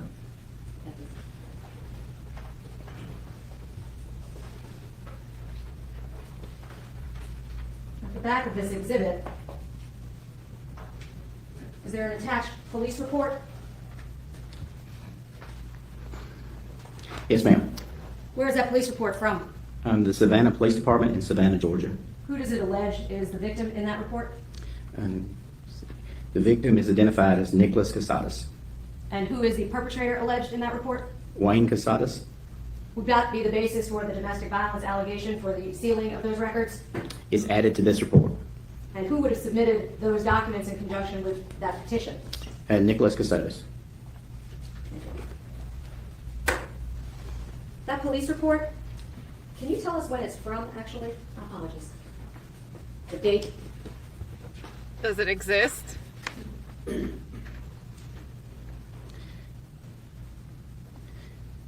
There's a range of dates from 9/3 of 2022 to 10/1 of 22, but the approval date is 10/4 of 22. The reported date is 10/3 of 22. So reported date would be when the report was filed with Savannah? That's correct. It even has a time of 16:53. Okay. Is there an incident date alleged? Yes, ma'am. That's the range of dates I mentioned earlier. Okay. Thank you.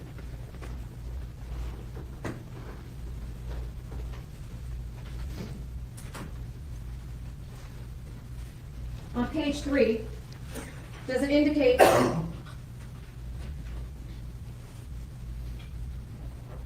one moment.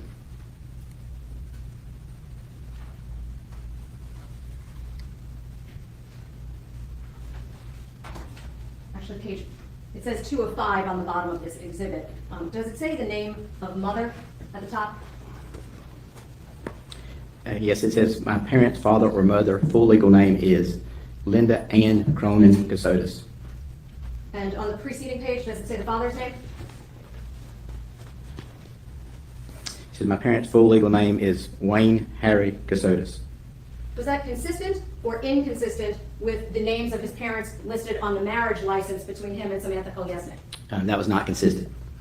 Thank you. And now, on That was Susan question Fox.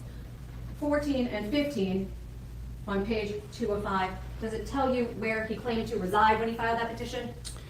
It says I reside in the state of Missouri, number 14, and number 15, I reside in the county of St. Louis.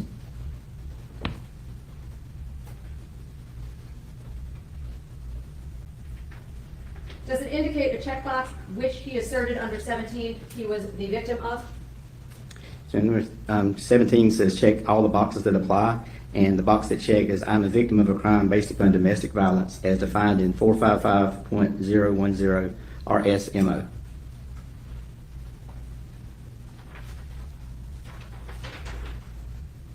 Can you tell us what boxes 18 and 19 indicate? Number 18 says there are no unsatisfied money judgments against me. It's check one of two boxes, and that box is checked. Number 19 says check one of the boxes, and the box that's checked is there are no cases requesting money pending against me. And what date was this again? This was filed on January the 4th of 2023. Thank you.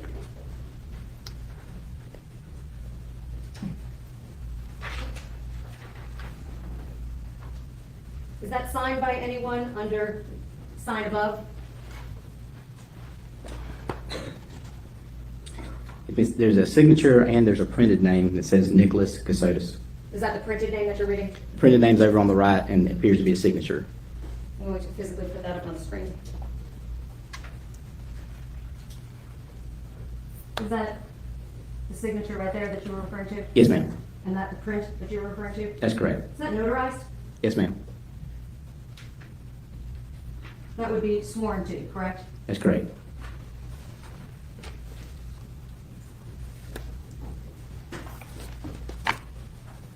That had already been filed, correct, when the Delaware driver's license was sought? Yes, ma'am.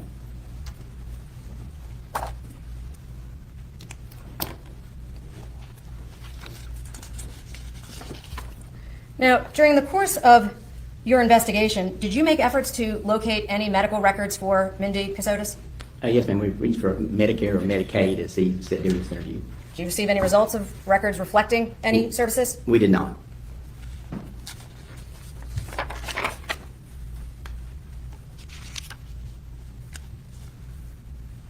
Did you make efforts to review the path of travel of Mr. Kassotis's phone number, those records from the phone company, and his vehicle in the days of December 1st, 2022?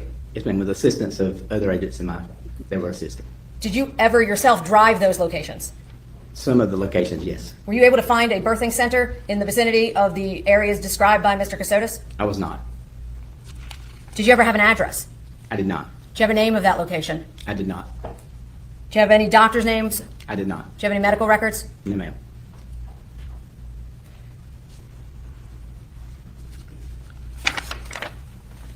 Did you ever make an effort to determine what happened to Mr. Kassotis's vehicle that he advised you had gone up in flames? Yes, ma'am, we did. And how did you do that? Through the Pennsylvania State Police, as well as a search of the vehicle identification number. Okay. And as a result, did you find a plane? We did. And what company was that with?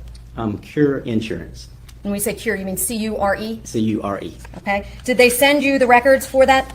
Yes, ma'am, they did. And were those business records? Yes, ma'am. Your Honor, I'd seek to tender these exhibits as they were previously indicated as noticed business records for Cure. No objection. They are, Very good. my apologies, Your Honor. They are listed on USB 1.101 under the folder Cure. I now seek to publish those, Your Honor. You may.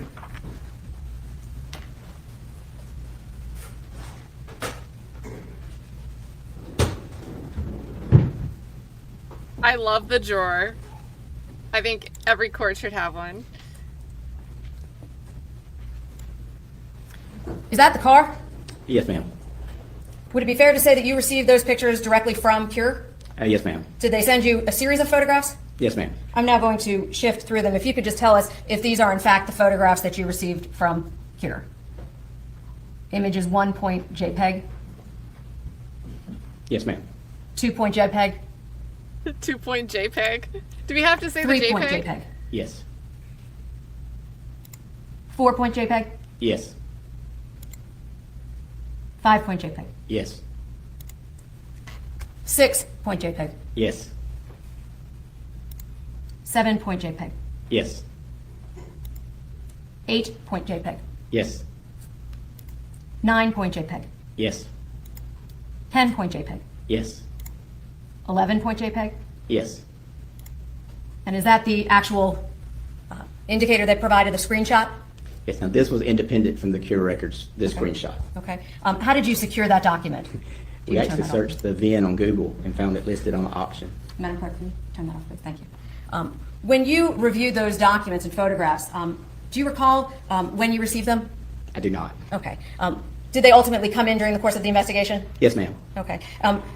When Mr. Kassotis had his interviews with you, did you attempt to investigate the information he provided you during the course of those interviews? Yes, ma'am, we did. And did you run down those leads with respect to different agencies and locations to attempt to confirm that or verify that? Yes, ma'am. We contacted the Pennsylvania State Police at that time And what, if anything, did you request of the Pennsylvania State Police to do? to review the vehicle even further and try to make a determination as to what happened with it. Okay. Were you able to locate a knife inside of that vehicle? We were not.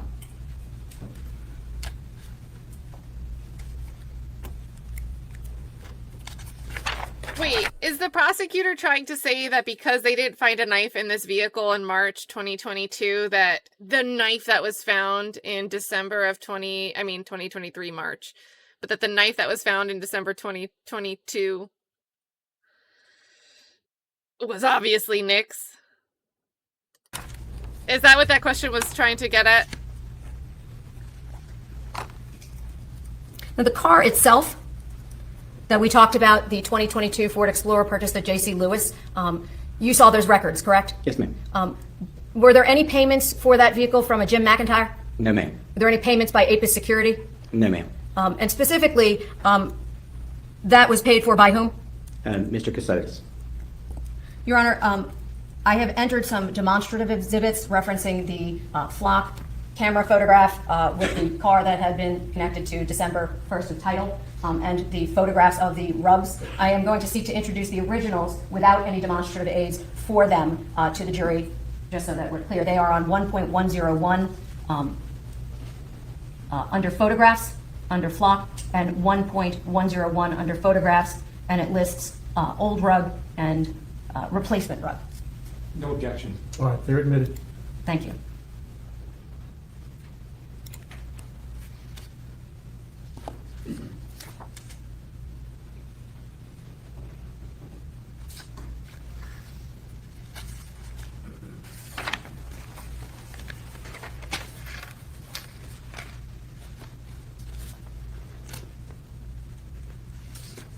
Is that a Diet Coke? My apologies, just one moment, Your Honor.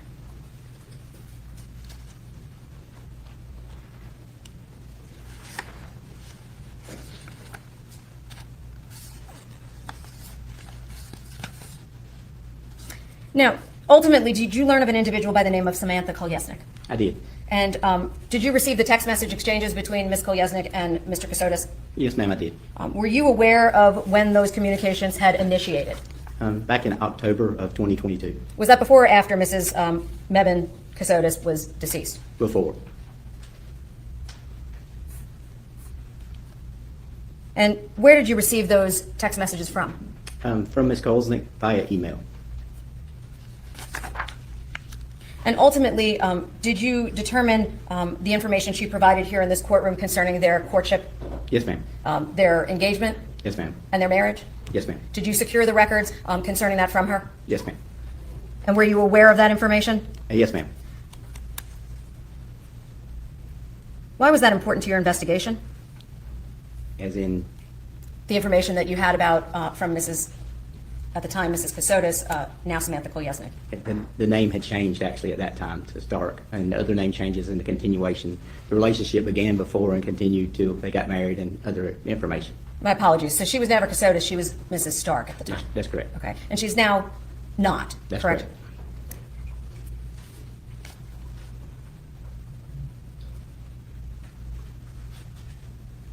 Can you explain to the jury how you ultimately found Mr. Kassotis at the end of your investigation? The assistance of the FBI and the U.S. Marshal Service, as well as records that you heard provided from the Airbnb by Special Agent Christian Johnson, those worked kind of together in conjunction to end up leading to the arrest. Now, ultimately, when he was arrested, you had the opportunity to speak to him, right? The following day, yes. Okay. And we watched that interview, correct? That's correct. When you had the opportunity to speak with him, he indicated to you that Mr. McIntyre had been the one providing him with funds. Is that correct? That's correct. And that was his source of income, correct? That's correct. Did But he at he was any time borrowing advise you in reference to $200K. Cameron Nelson? He did not. Or the $199,000 approximately that they provided to him? He did not. Can I clarify? He did mention Cameron Nelson, but nothing about the financial assistance. Okay. And with respect to that, did you make an effort to determine what funds he had access to? We did. And is that part of why you secured the Renaissance Bank records? That's correct. Okay. And when you secured those Renaissance Bank records, did you determine if there was a very large deposit of some sort? Yes, ma'am. What was that? It was around $300,000 in June. This time I'm going to seek to 300,000? 1.118 and show it to the witness. In June Show it to 2022? counsel. Nyquist. Yes, ma'am. What are those, sir? What are those? This is the business records. 2 pages.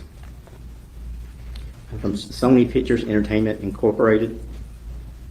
Are those the business records with regards to Sony, you said? That's correct. Your Honor, at this time, I would seek to tender those records as business records notice has been served on those for 1.118. No objection, Your Honor. They are admitted without objection. Thank you. Can you tell the jury, what did you determine with respect to that $300,000 transaction? It was in regard to a sale of a short story. Who sold the short story?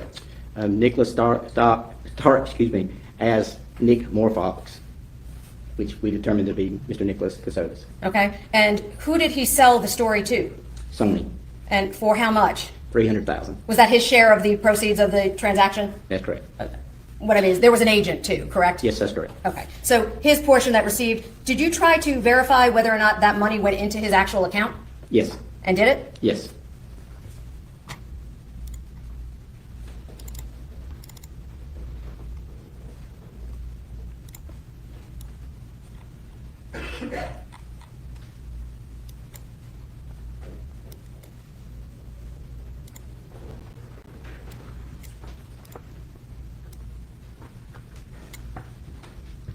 If I can have just one moment, Your Honor.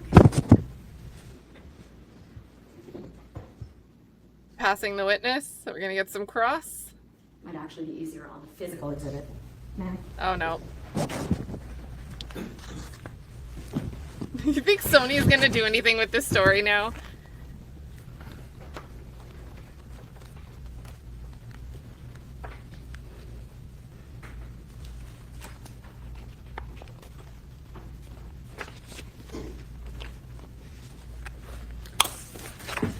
Just so I show counsel the same page.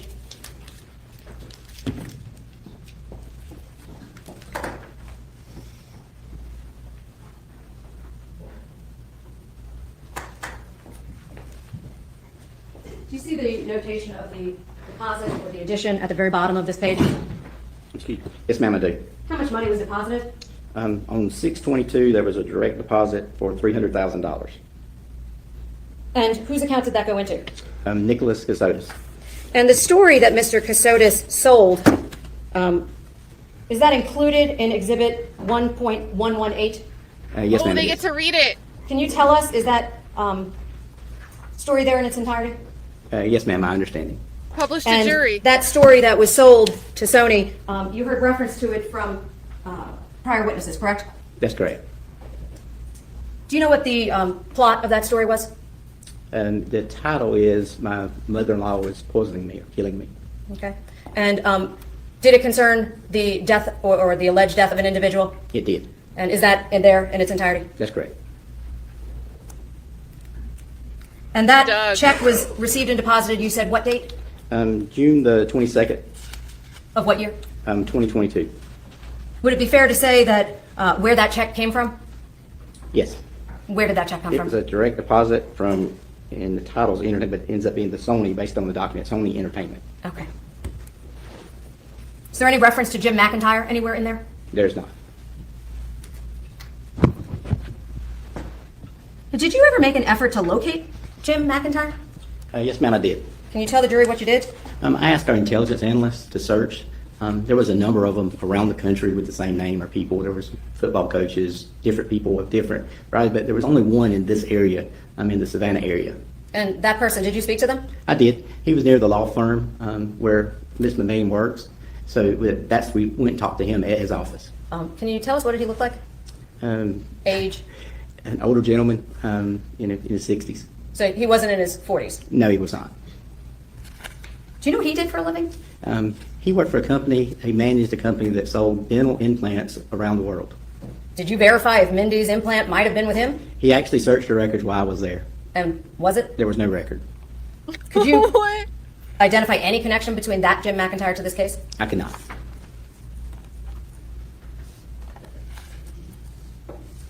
Now, you went through these bank records, is that right? Yes, ma'am. Were there any purchases that appeared to be consistent with a baby on the way? No, ma'am. No cribs? No cribs. No furniture? No, ma'am. Any children's clothing that stores Bye Bye Baby, anything like that? No, ma'am.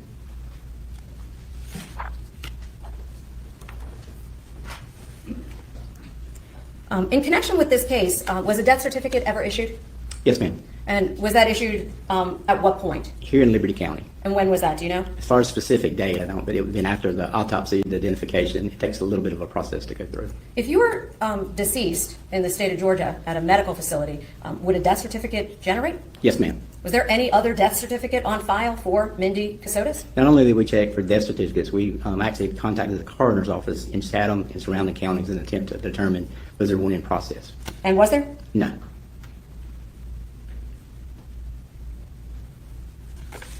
Did you ever try to track down the red-headed man in Riceboro? Yes, ma'am. What did you do? I actually rode in the area based on the description. I knew there were no homes in that road, but basically went in that area just to see if anybody matching that description or any residents in that description was in the area. And did you find anybody? No, ma'am. There are no houses on that road. Okay. And did you check the roads that you saw compared to the mapping that Agent Bernie provided? Yes, ma'am. All the hunting roads we rode for days. In addition to, we flew over them with the Georgia State Patrol helicopter. Did you make any effort to determine if Mr. Kassotis had filed any lawsuits in conjunction with his wife's untimely death? Yes, ma'am. Were there any? No, ma'am.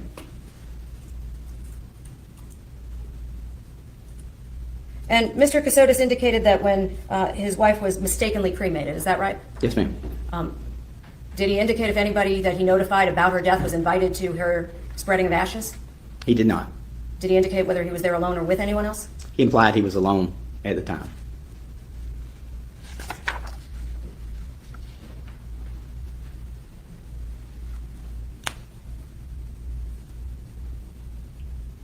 And I just want to make sure there's a timeline. Could you find any evidence of a cashier's check for $800,000+?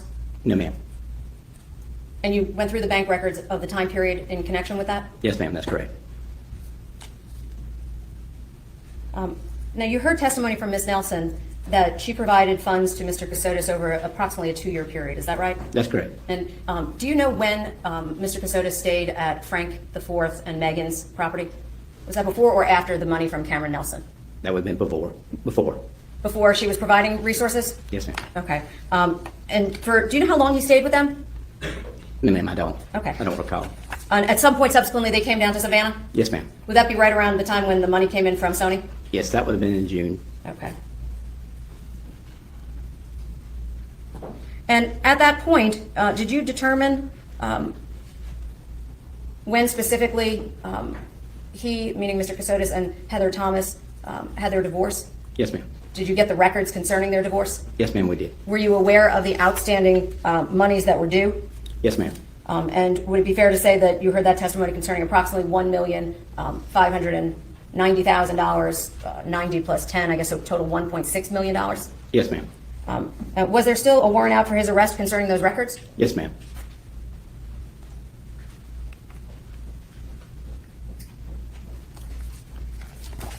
And specifically, counsel introduced these records through Ms. Thomas. Those would be states 2.45 A, B, C, D, and E. Is that right? I'd have to see them. It's okay. Lots of numbers.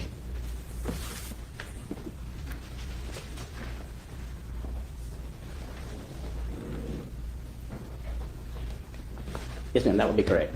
And were you aware of that prior to Mr. Kassotis being apprehended or after? I was aware before.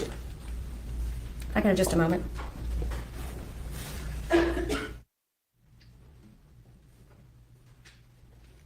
Did the camera person mute their cough?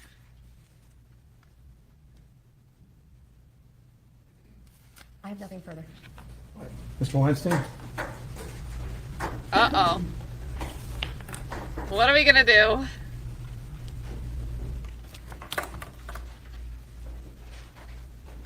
Could I see that last somebody said? It's fine.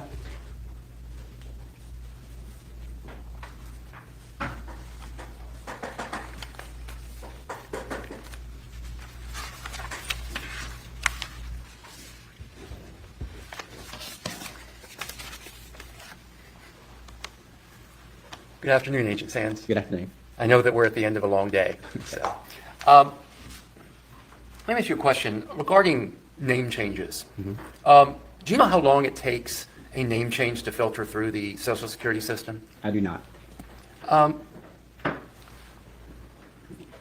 me ask you about the interview that you conducted with Mr. Kassotis. You conducted 2 interviews with him, correct? That's correct.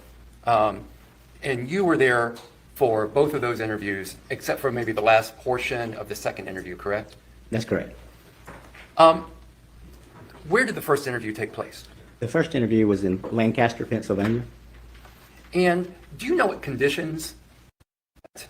Kassotis was kept in prior to being interviewed? I do not. Are you aware that there were mice in his cell? Objection, Your Honor. May we approach? I'm just going to sustain the objection and ask the jury to just completely disregard that question. Please move on. Yes, Your Honor. You're not aware of the conditions. What about his transport before he came down here to the Liberty County Sheriff's Office? Can you tell us about his transport? I was not present during the transport. I knew it was by airplane. Do you know the logistics? I do not. Do you know when he was woken up to be transported down here? I do not. Do you know when he arrived?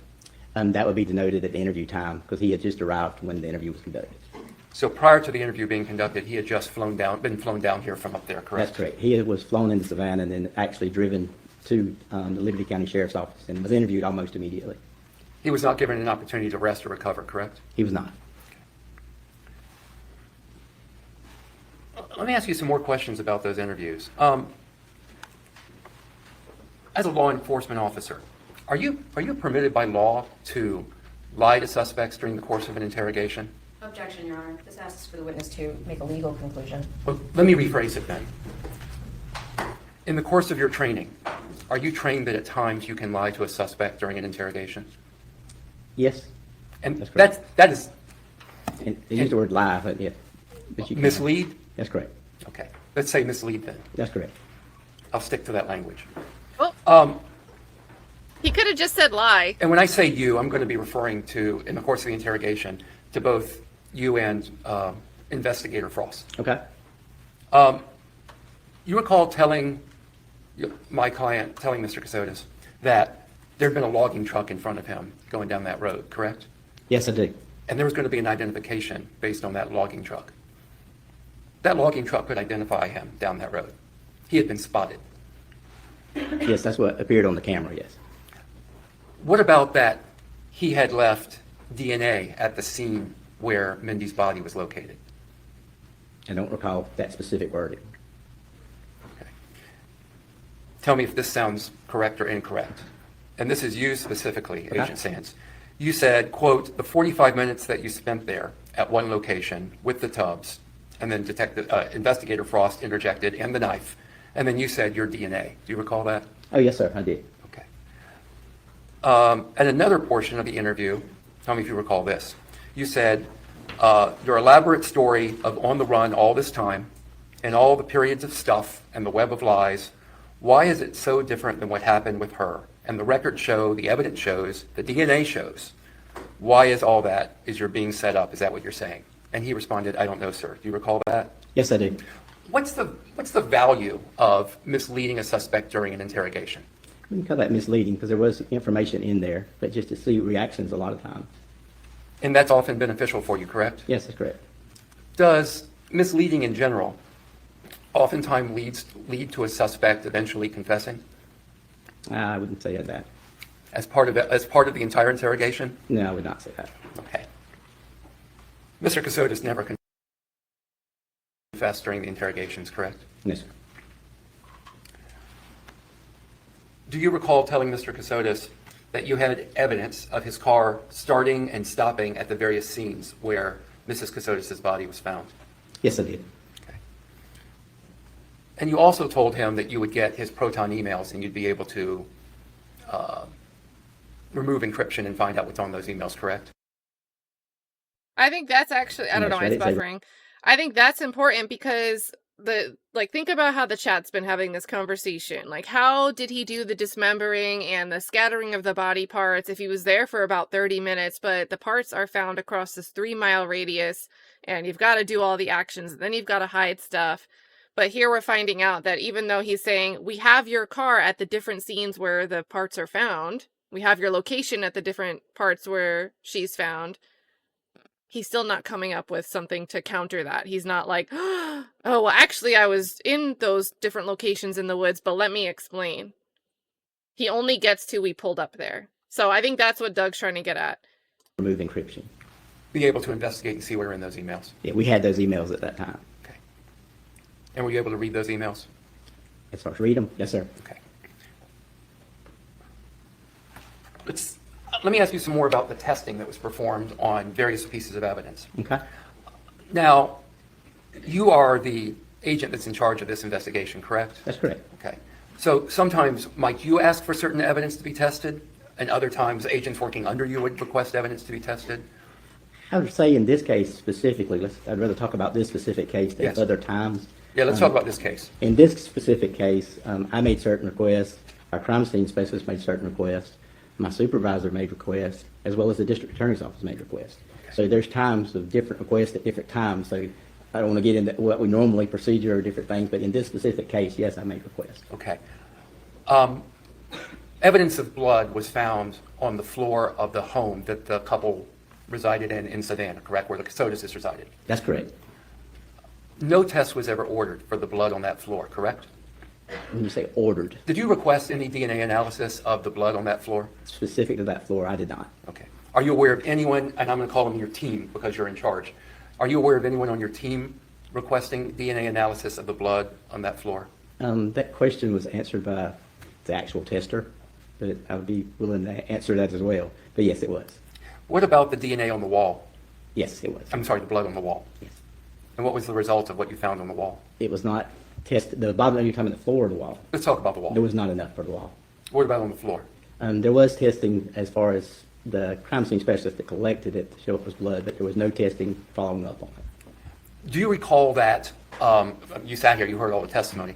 And I know you know this case inside and out. I remember, but Oh, that was slick, Do Doug. you recall that there were, Hold on, let's run that back. That was slick because I was just thinking it. Like, yeah, you're answering questions based on what you sat in presently to answer, and Doug's reminding the jury that that's why he's able to you're talking answer. about the floor of the wall. Listen to how Let's quick talk he about says the wall. There that. was not enough for the wall.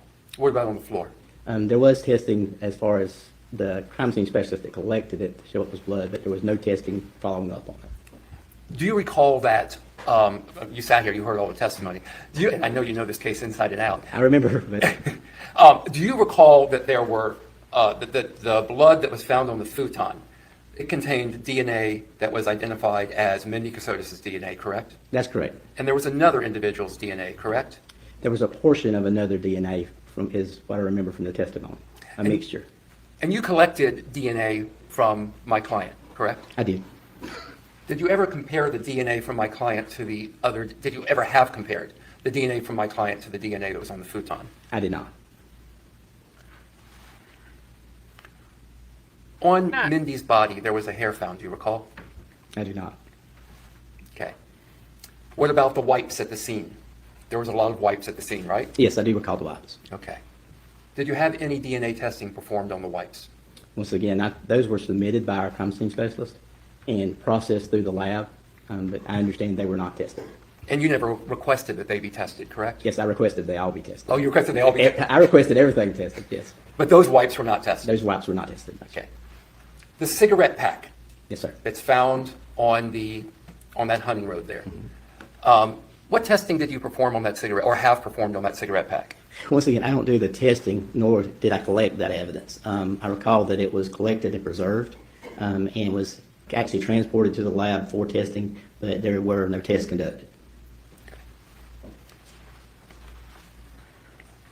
You mentioned, I believe, in your direct today, that fingernail clippings were taken from Mindy Kassotis, correct? That's correct. And why, again, do you collect those fingernail clippings? No defensive If there was some wounds. physical scraping of DNA to be able to determine. Do you know if there were any tests ever performed on those fingernail clippings for DNA? That would be a question for the medical examiner. I don't recall right off the top of my head whether they did or not. Have you seen any results of testing from her fingernail clippings? I have not. Do you think anyone knows this case better than you? Oh! There's a lot of people. That's it. I know a lot about it, but I probably forgot more than some people know. You've sat for all the testimony. Get him! Shout out to Tay One of Biz. the- I know Tay Biz is driving right now. He's in the bushes, but I bet Tay Biz is having a time hearing because he called all of this. He said there's going to be something about Sands. It's just sketchy. Why wouldn't you ask? One of the, I call them tubs. One of the tubs found at the scene was a Husky tub, correct? That's correct.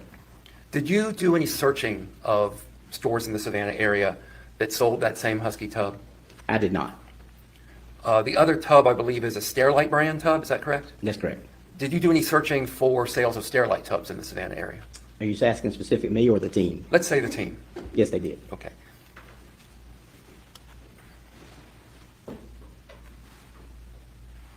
One of the things that you heard in the interview with my client is that he had a mosquito issue in that home in Savannah, correct? Oh my God, the Fruit And that Ninja. he had cut out some screen to try to stop the mosquitoes from coming into the house, correct? He told me that, yes. Yeah. And were you there when that house in Savannah was searched? I wasn't there initially. I arrived later. I was doing some interviews and actually came over and assisted in the blacking out of the house. So I was there, yes, sir. Remind me again when that house was searched. It would have been in May, early May of 2023. Before or after the interview with Mr. Kassotis? That would have been before. And when Mr. Kassotis had told you during the interview that he had cut some screen because of mosquito issues, did you go back to the house again to see if that screen was present? I did not. Did you find any evidence that there was life insurance on Mindy Kassotis? I did not.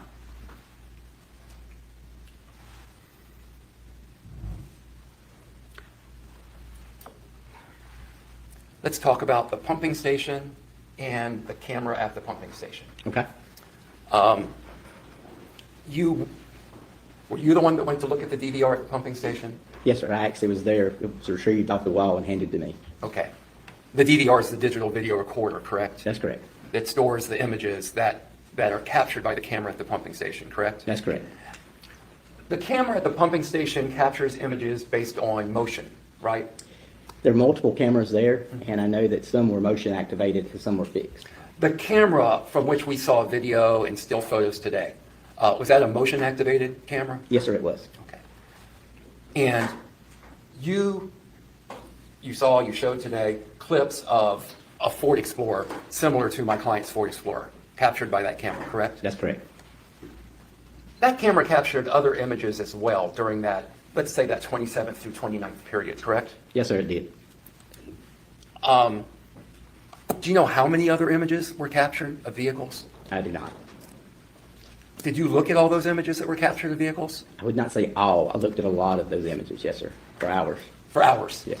I mean, You can't give me more than 100 since it took you hours? As far as vehicles and defining vehicles, there was a lot of motion activation that was just either trees moving, times of rain, wildlife, different things, and in addition, vehicles like log trucks and other things that came through. But as far as the number of vehicles, I can't sit here and tell you a number of vehicles, but, But there were a number of vehicles that passed and activated that motion camera, correct? oh yes, it's an active road, yes, sir. And not all of them were logging vehicles, correct? And that's correct. And what did you do about the images of those other vehicles? Did you take any action to try to find owners of those vehicles, to try to track those vehicles down on other cameras? No, sir, I did not.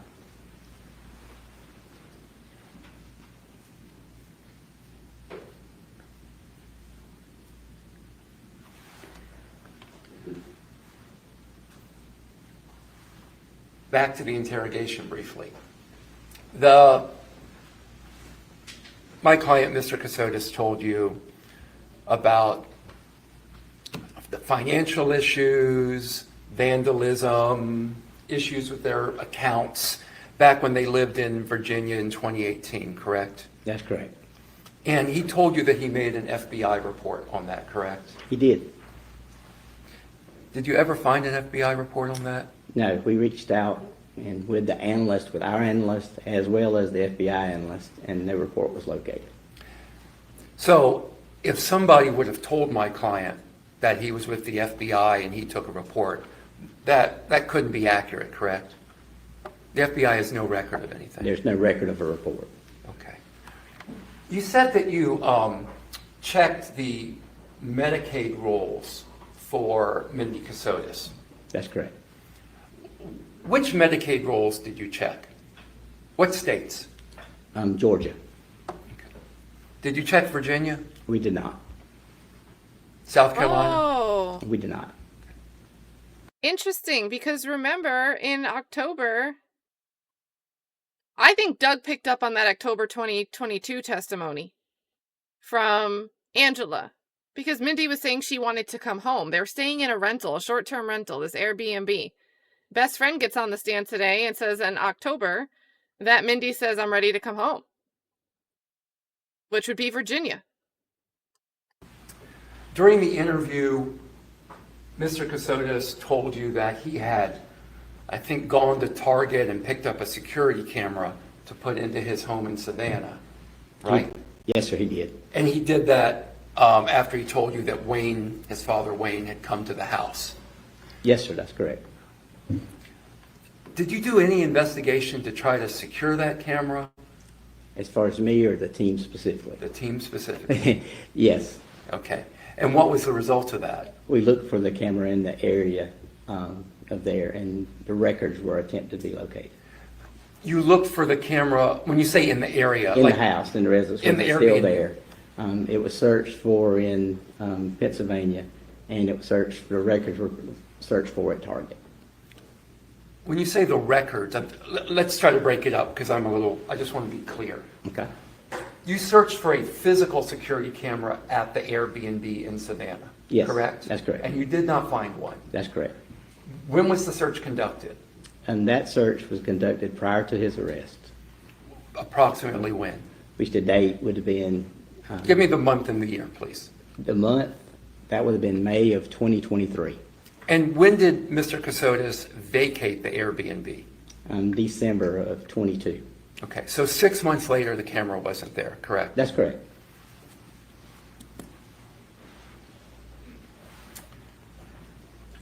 Jim McIntyre, you say that your team conducted a search for Jim McIntyre, Yes, that's correct. and you found a number of Jim McIntyres across the country. That's correct. The one you chose to interview, if I heard you correctly, you interviewed a Savannah Jim McIntyre. Yes, may I explain why?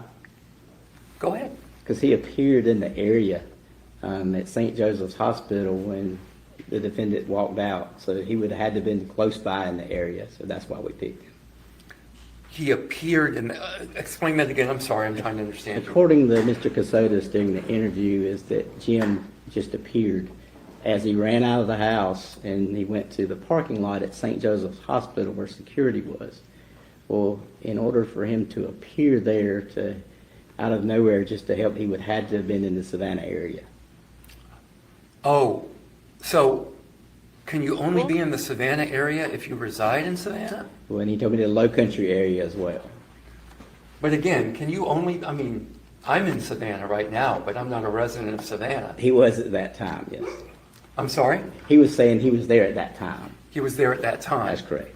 But does that mean he's a resident of Savannah? No, Okay. He could have been at a hotel, that's correct. motel, Yeah, Airbnb. yeah. Okay.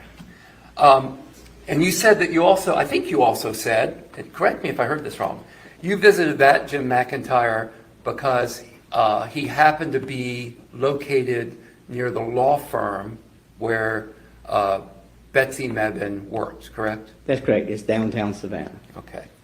But the less convenient Jim McIntyres scattered about the country, you didn't try to visit any of those, correct? That's correct. I need to make multiple Jim McIntyres. I should have been prepared. I'm sorry that this is kind of random, but baby clothing purchases that you testified to, you checked his bank statements, credit cards for baby clothing purchases, right? That's correct. And you didn't see any there. No, Did you check his Amazon account? we did not. Did you attempt to do that, subpoena Amazon? I did not, but that would be a question for Investigator Frost. Okay. I don't recall anybody doing that. You mentioned that when you went looking for houses that matched the description, I guess, that Mr. Kassotis gave you for where he went when he was dropping off their goods out in the country, that you went up and down the hunting roads and there were no houses that matched that description, right? That's correct. But there are not very many houses on hunting roads in particular, right? And specifically that the Barrington Ferry and Jones Road, there are no houses. But the graphic, the presentation that we heard from Agent Bernie from the FBI, it showed a really broad swath of coverage for each of those towers, right? That's correct. So did you cover all of those areas or just that area specifically near where the Mindy's body was found? In the coverage area or the imprint, basically where the coloration where Agent Bernie testified, I don't usually like to refer to what someone else testified to, but you were here. mentioned that graph, I would say we did by helicopter, pretty much the area of that graph, we covered looking for residences and places and areas and other things. That area, specifically I remember the yellow one, if you want to refer back to the slide, the yellow one, we covered that area of the cell phone coverage. That yellow one was a tighter area, if I recall. Yes, sir. More than It's the the others. smaller of the areas, yes. What about the broader areas covered by the other cell towers? No, we did not cover that whole area, no, sir. Yeah, I realize it would be a massive undertaking, but I'm Yes. just curious if you had done that. No, sir. I believe you said that, was it the Pennsylvania State Troopers that looked in the Ford Explorer for you? That's correct. And they did not find the Milwaukee knife. That's correct. Did they find the deer cleaning kit that was purchased from Bass Pro Shop? They did not. Do you know what they found in there in general? In No, those- sir. Okay, Well, they sent photographs, but you have those photographs as well, so. I do.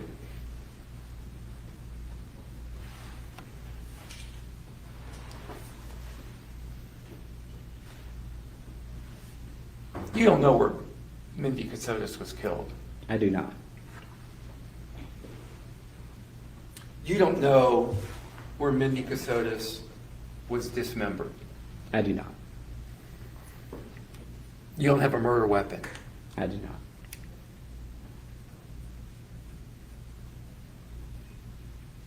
Okay. I have no more questions. Oh, Thank you. because he doesn't have answers. Oh, wait, I'm sorry. Let me just speak to my client.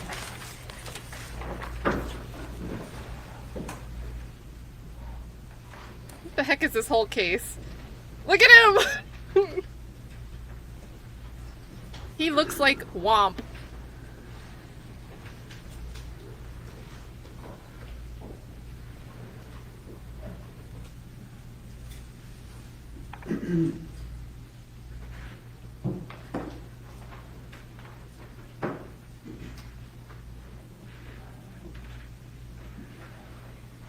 Hot mess. One last question, or set of questions. Okay. Frank Mebane IV. Yes, sir. Your team spoke to him twice, correct? That's correct. When did you initially speak to him? As far as the team or me. The team. Okay. Thank you. No, thank you for clarifying. I don't want to be vague. I know early on in an investigation, Detective Frost spoke with him. And then it followed up with other interviews, agents from my office, and then I actually had talked to Twice. him as well. When But did you only you talked- speak to him? It was after the preliminary hearing, much later. When Detective Frost spoke to Frank, I'll just call him Frank the Fourth, spoke to Frank the Fourth in December. Do you recall, well, what did you learn about that discussion that he had with Frank the Fourth? Objection, Your Honor. He's asking him to testify about another witness's conversation with a third party. Yeah, I'll sustain the objection. Okay. Do you know Frank the Fourth's background? I do. What's his background? He's a police officer.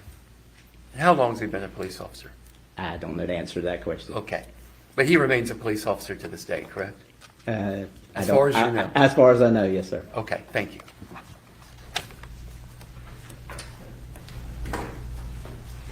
Anything else, counsel? No, Your Honor, thank you for Any asking. redirect? Just briefly. You heard Mr. Weinstein ask you if you had checked for records in Georgia, South Carolina, and Virginia pertaining to the Medicare records, or Medicare, or Medicaid, my apologies. Did you do that? You Yes. said Georgia, correct? Yes, Georgia. Why did you only look in Georgia? My understanding is they were linked, so it would have picked up other states. Were you looking for a specific time period as well? Yes, during the interview, he specifically said, in December, during the pregnancy, that the doctor had visited the home and that they were indigent and needed to use Medicare or Medicaid and had no funds to pay, so that would have been the time frame we were looking at. Did you also check with any of the pharmacies? Yes, we did. Who did you check with? There's a CVS pharmacy that Detective Frost got records for, Okay. Why did you check with CVS? because we had those bank records indicating the pharmacy. Okay.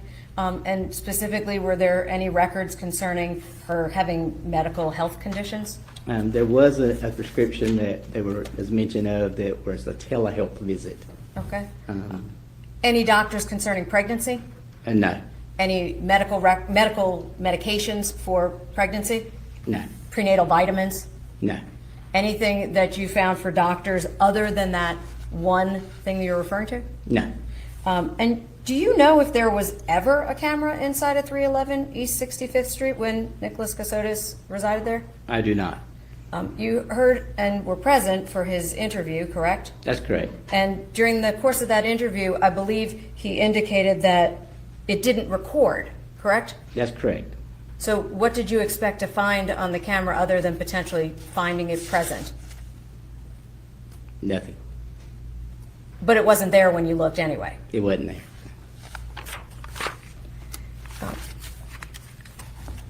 You indicated you didn't find a deer processing kit, correct? That's correct. Do you recall when he purchased that in relation to when her body was discovered? He purchased the kit on the 28th of November. And when was her first portion of her remains recovered? It would have been Friday, December 2nd of And, 2022. thank you. And when was the Home Depot knife purchased? On November the 29th of 2022. And the mapping of his motor vehicle's VIN number and the phone device, when did that occur, going down into Riceboro? What date? It showed November the 29th of 2022. Did you recover any power tools at the scene? We did not. Did you look? Yes. And what about at the residence? Did you look for any blood on any of the tools that you observed there at 311 East 65th Street? Agent Dickerson did. 6 months Did you later. find any? We did not. Your Honor, I just would like to mention there was one exhibit as well. I don't know that I tendered this, but I wanted to make sure I was showing the council 1.112 with respect to the Delaware license. I don't know that I tendered it. I wanted to make sure that I did. And there's no objection. No, I'm sorry. It's admitted. I have nothing further, Your Honor.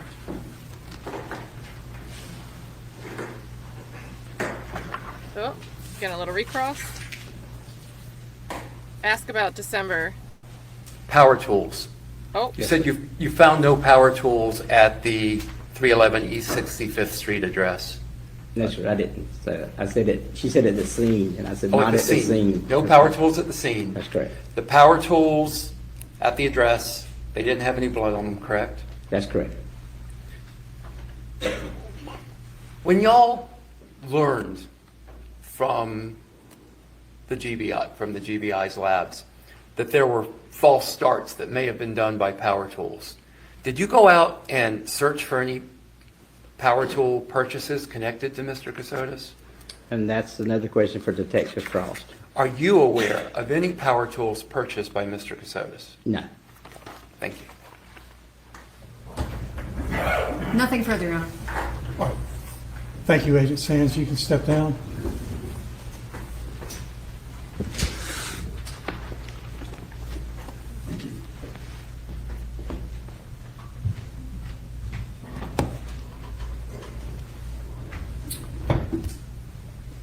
Ladies and gentlemen of the jury, that will complete today's testimony. Again, I caution you and ask you to abide by the court's previous instructions.